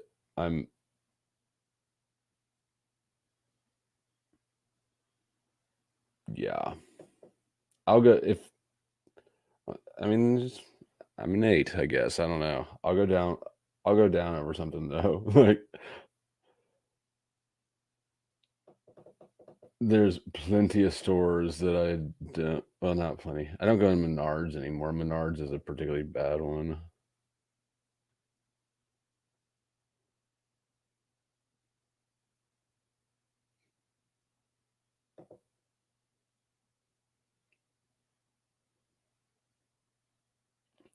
Hyperinflation, basically. They've been printing money for a while like we are now, and they keep like you have this hyperinflation, and then you have to do a currency reset where you could change and revalue the currency, and then but that only lasts a little while because it's fiat currency, and we're in debt. See, we got off the gold standard, so the dollar was tied to nothing. There's nothing stopping them from printing money. And at the same time that we lost that anchor, well, even before that, the Federal Reserve System is set up to collapse. But losing the gold standard kicked off the ability to print money more, and really picking up then. But for decades, it's all these social programs. We've been borrowing against the future and doing these massive, massive bills. It's not even mostly social programs. Most of the benefits don't go back to the U.S. people. It's huge bloated government. It's huge foreign aid packages, which are really just embezzlement and bribes. It is what it is. But and then you just got all the spending, and the debt is due, and we can't pay the debt, our own debt that we built. So what do? Well, you print out the money. And when you print the money, it's all worth less. And money printing is just really what it is people say it's a tax. It's not a tax, it's theft from people who have the money. So like my parents are a great example because they're not like uber loaded, but they've got money. They made money in their life. They, lived conservatively and but the government prints money. So all the money that they've accumulated is going to have way less value to do anything with. It just steals from the people who saved. Well, actually they invested more than saved. You're never going to get any money by saving, taking and squirreling away. Not ever a winning strategy. All the conservative cliche advice is bad. I know that's why I've never owned a house either.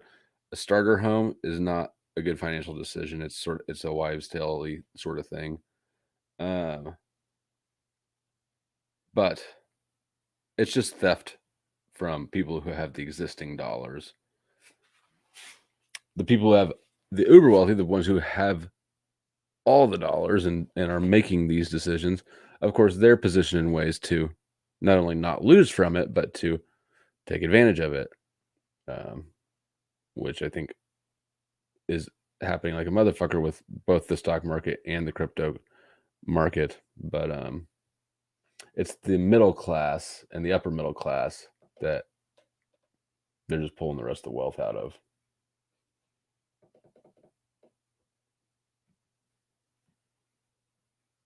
But yeah, our debt obligations were really unsustainable.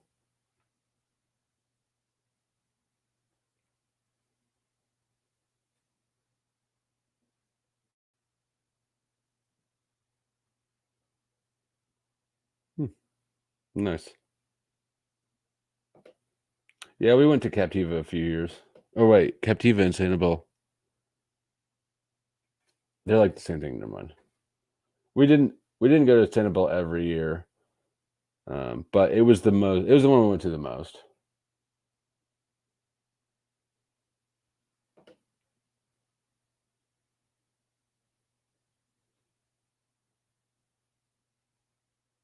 The charts are not intuitive.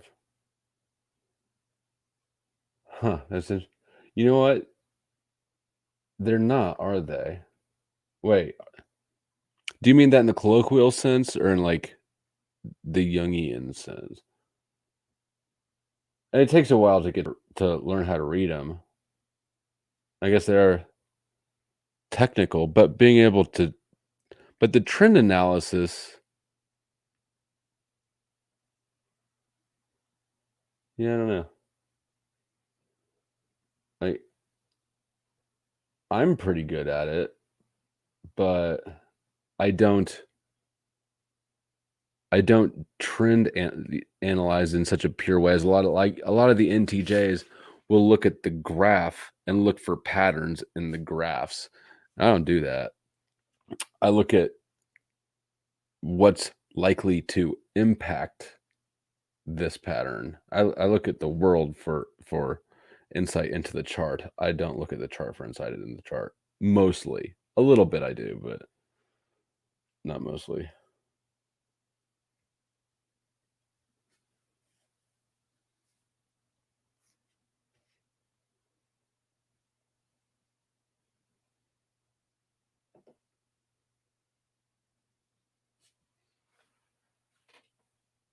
Well, I mean, you just can't get rich slow. People have a finite amount of time.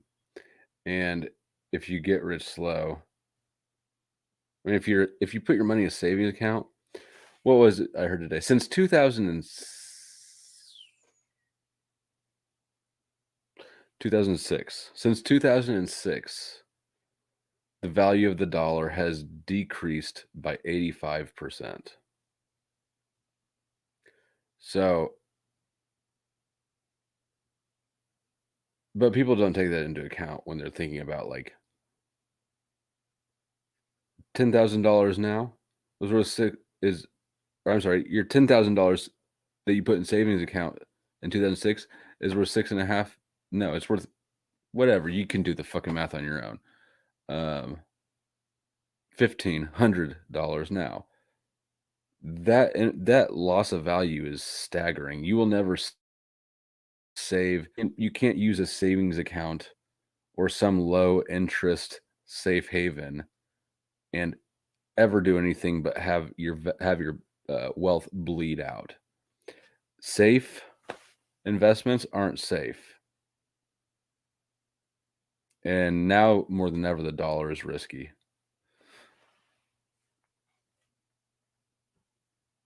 And if you invest like, Wall Street, I mean, just the investment banks and these financial institutions really have like made a consistent pattern of promoting conservative saving habits and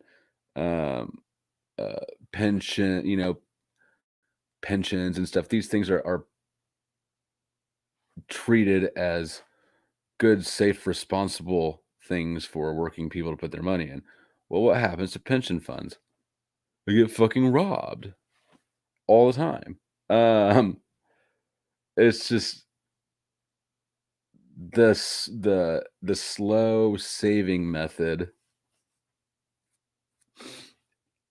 is sort of a scam. It's sort of a hustle on the financially unsophisticated, which is most of the people, and not by accident either. By design, people are not taught this sort of shit.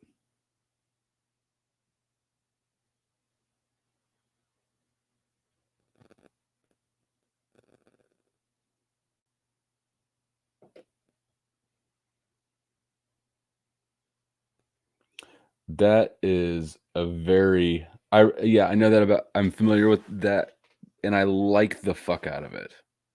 It's absolutely correct.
unless he better be bashing socialism, which is just, you know.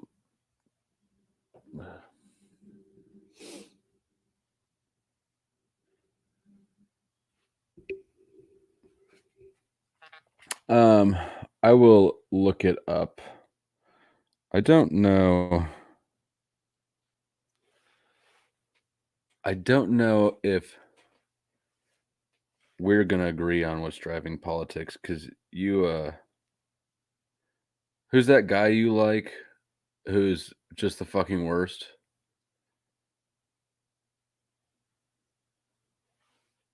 I can't remember his name when I went to.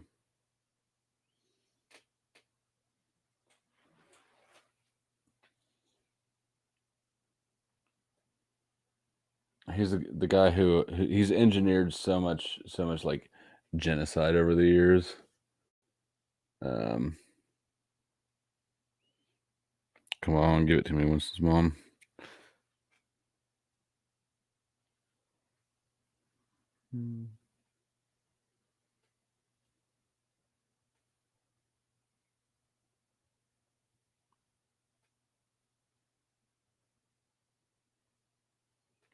Give it to me, Winston's mom. You've been waiting to hear that, haven't you?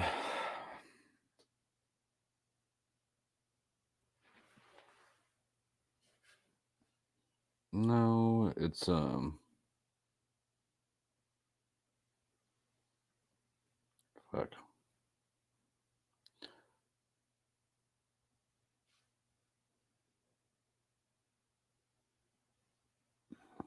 Hold on.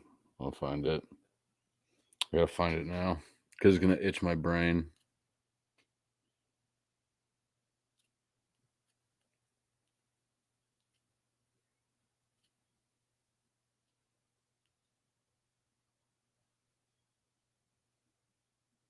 Henry Kissinger. You like Henry Kissinger, who's one of the most evil fucking globalist scums there is. So I don't know that we're gonna agree on politics, but I am gonna look up this Jane Mayer dark money.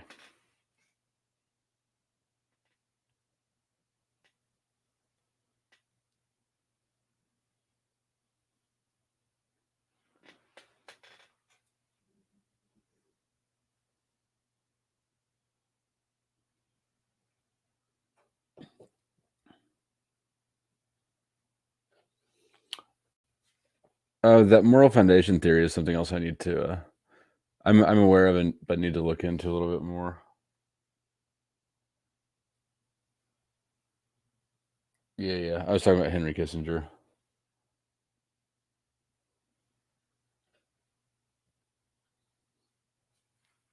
You did recommend Weinstein, not Brett, his brother. Who's Brett's brother?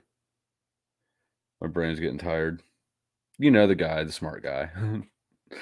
And of course I was already listening to him, but he is good. He is good for sure. I like him. He's a little bit soft-handed, but it's, that's not a very bad criticism, really.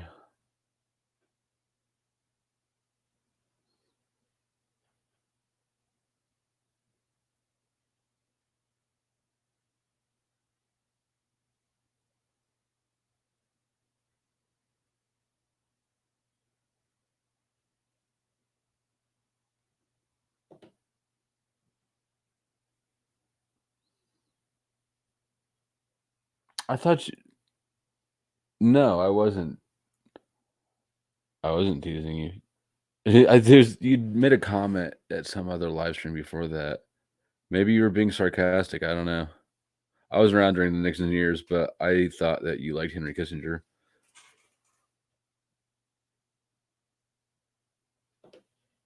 He is one of Biden's handlers.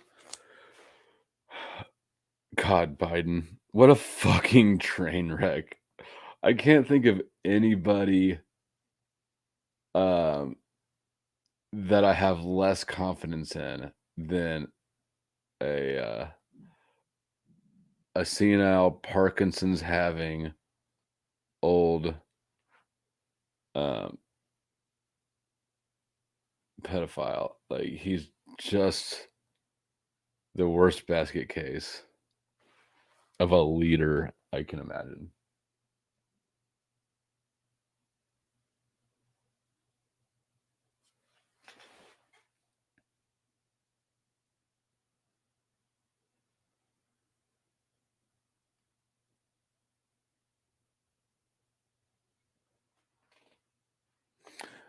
What the I'm curious to know what the agenda of the Biden handlers are big picture, because the way that they're um moving him around isn't just damaging to the US, it's they're making him look worse than they have to.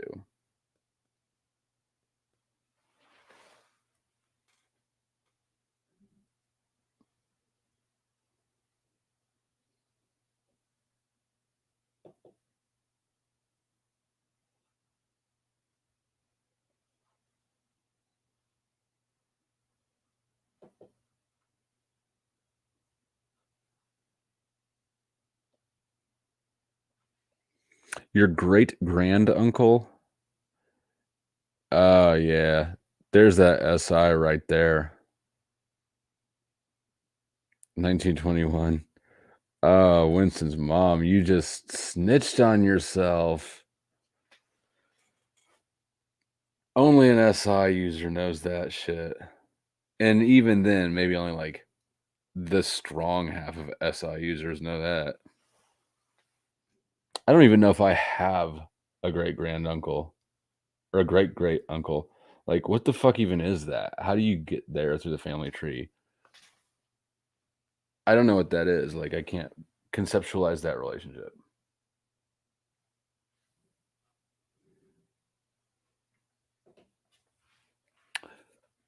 Yep.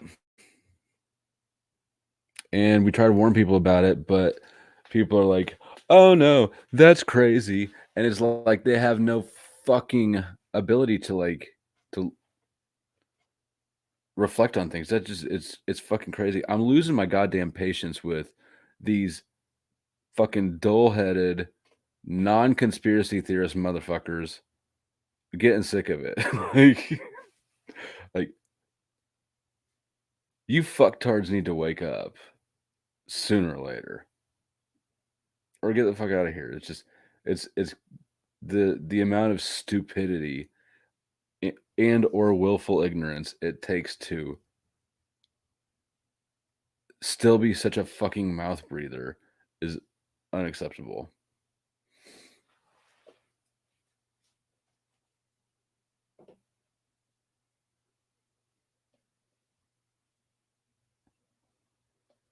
That's where he should be. He should be in a nursing home.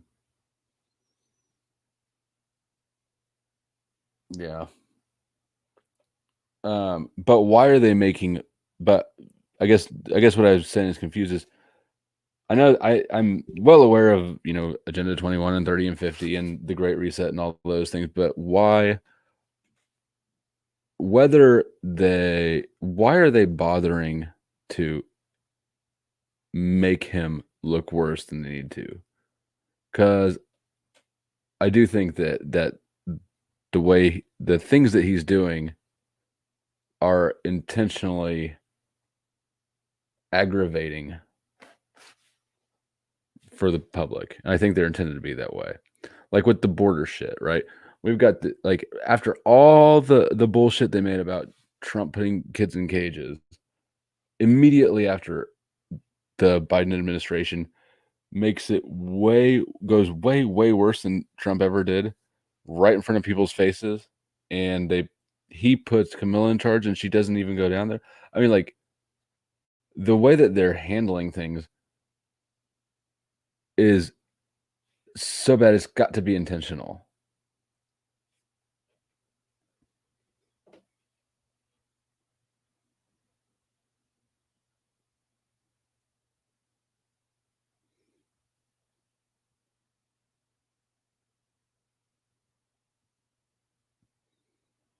Well, yeah, Sean. That is where I got the thought. But I would never try to type somebody through chat. I won't even type somebody through voice. Like I have to see the person, hear the person. You know, all the non-verbals.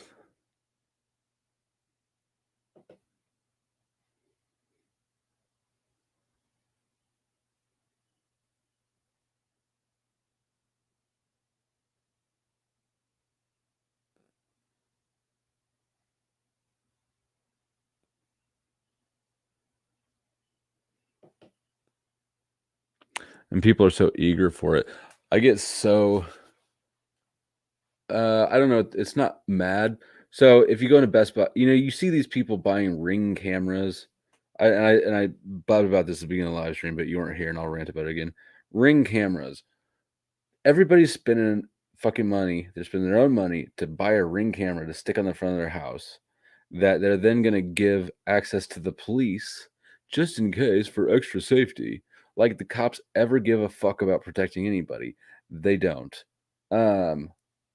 But like they can't like you can't see what this is. Putting cameras on every house? Come on. Get that shit. My neighbors don't have any. I do check. If one shows up, I don't know what I'll do. I guess I don't know the people across the street at all. But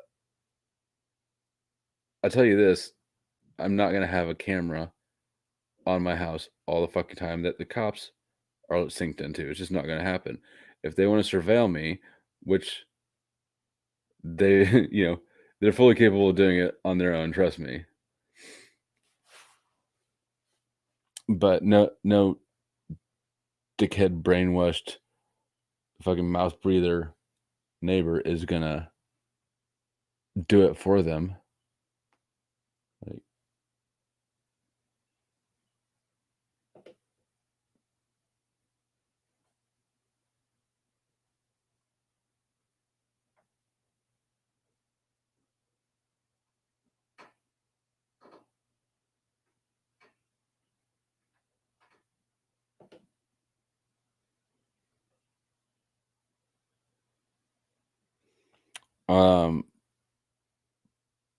professionally typed just means you paid for it. I professionally type people, so I don't. Yeah, neither of these claims right here. I was saying that sort of tongue in cheek, but neither of these claims right here do shit fuck all for me. Your professional typing just means you paid for it, and people's ability to see themselves isn't necessarily a matter of intelligence. Self-awareness is not good for a lot of people. It's a difficult thing. So, no, I don't give a fuck about your typing. And yes, I do think, and no, I don't think that you're just automatically self-aware enough to know yourself for sure. Maybe you are, but it's sure as shit not a given.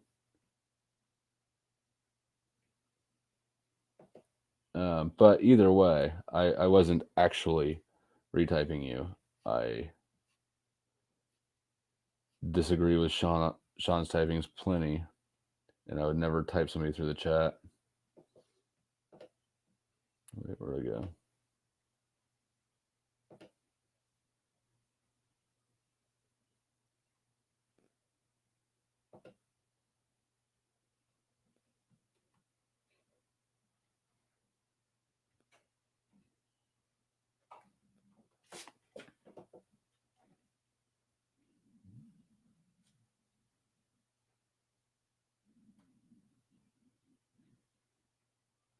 Yep, this right here.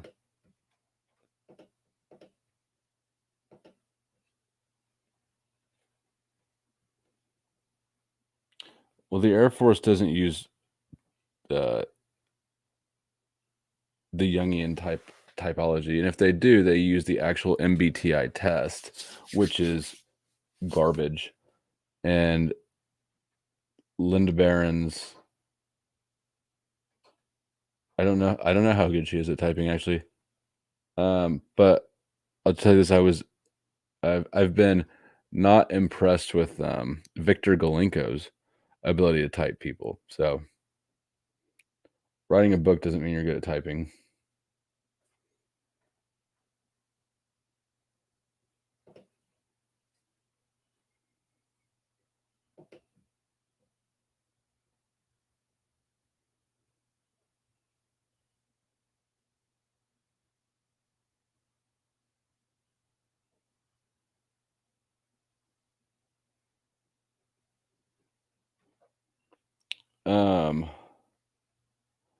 That was an interesting live stream with Sean.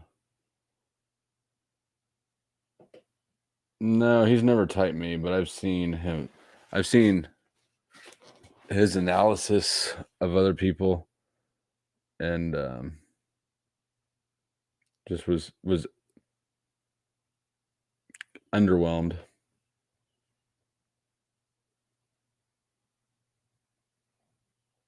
I don't view it that way.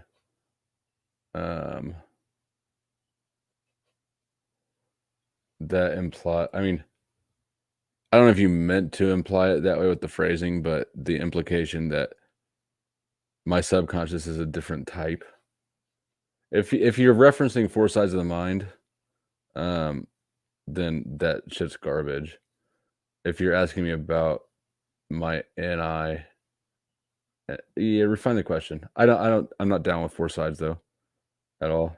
I think it's trash that he made up. He took enough shit that's valid that it's almost valid, but then he just, yeah, four sides shit.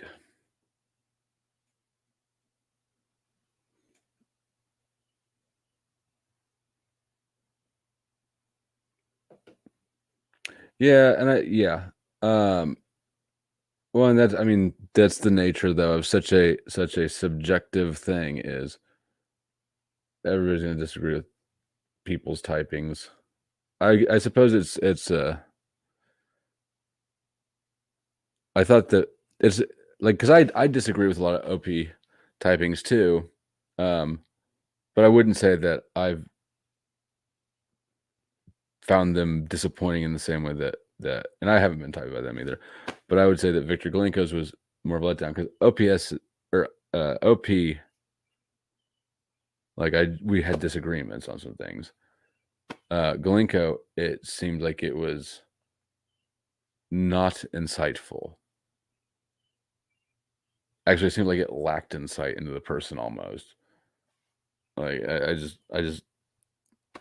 what he was saying he observed isn't something that I really felt like I could observe. I was observable in these people. It's like, where the fuck did he pull this out of his ass from?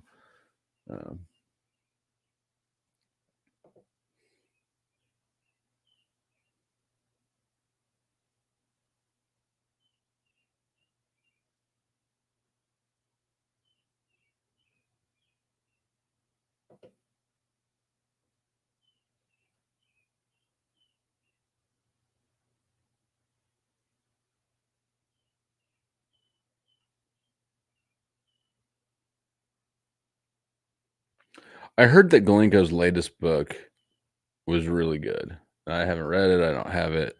And I believe, if I remember correctly, it was in reference to the type descriptions more than anything.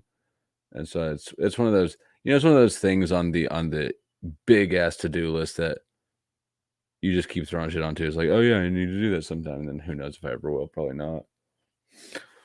I'm going to bed, guys. I'm exhausted. Thanks for watching. Like, subscribe, share, do all the things.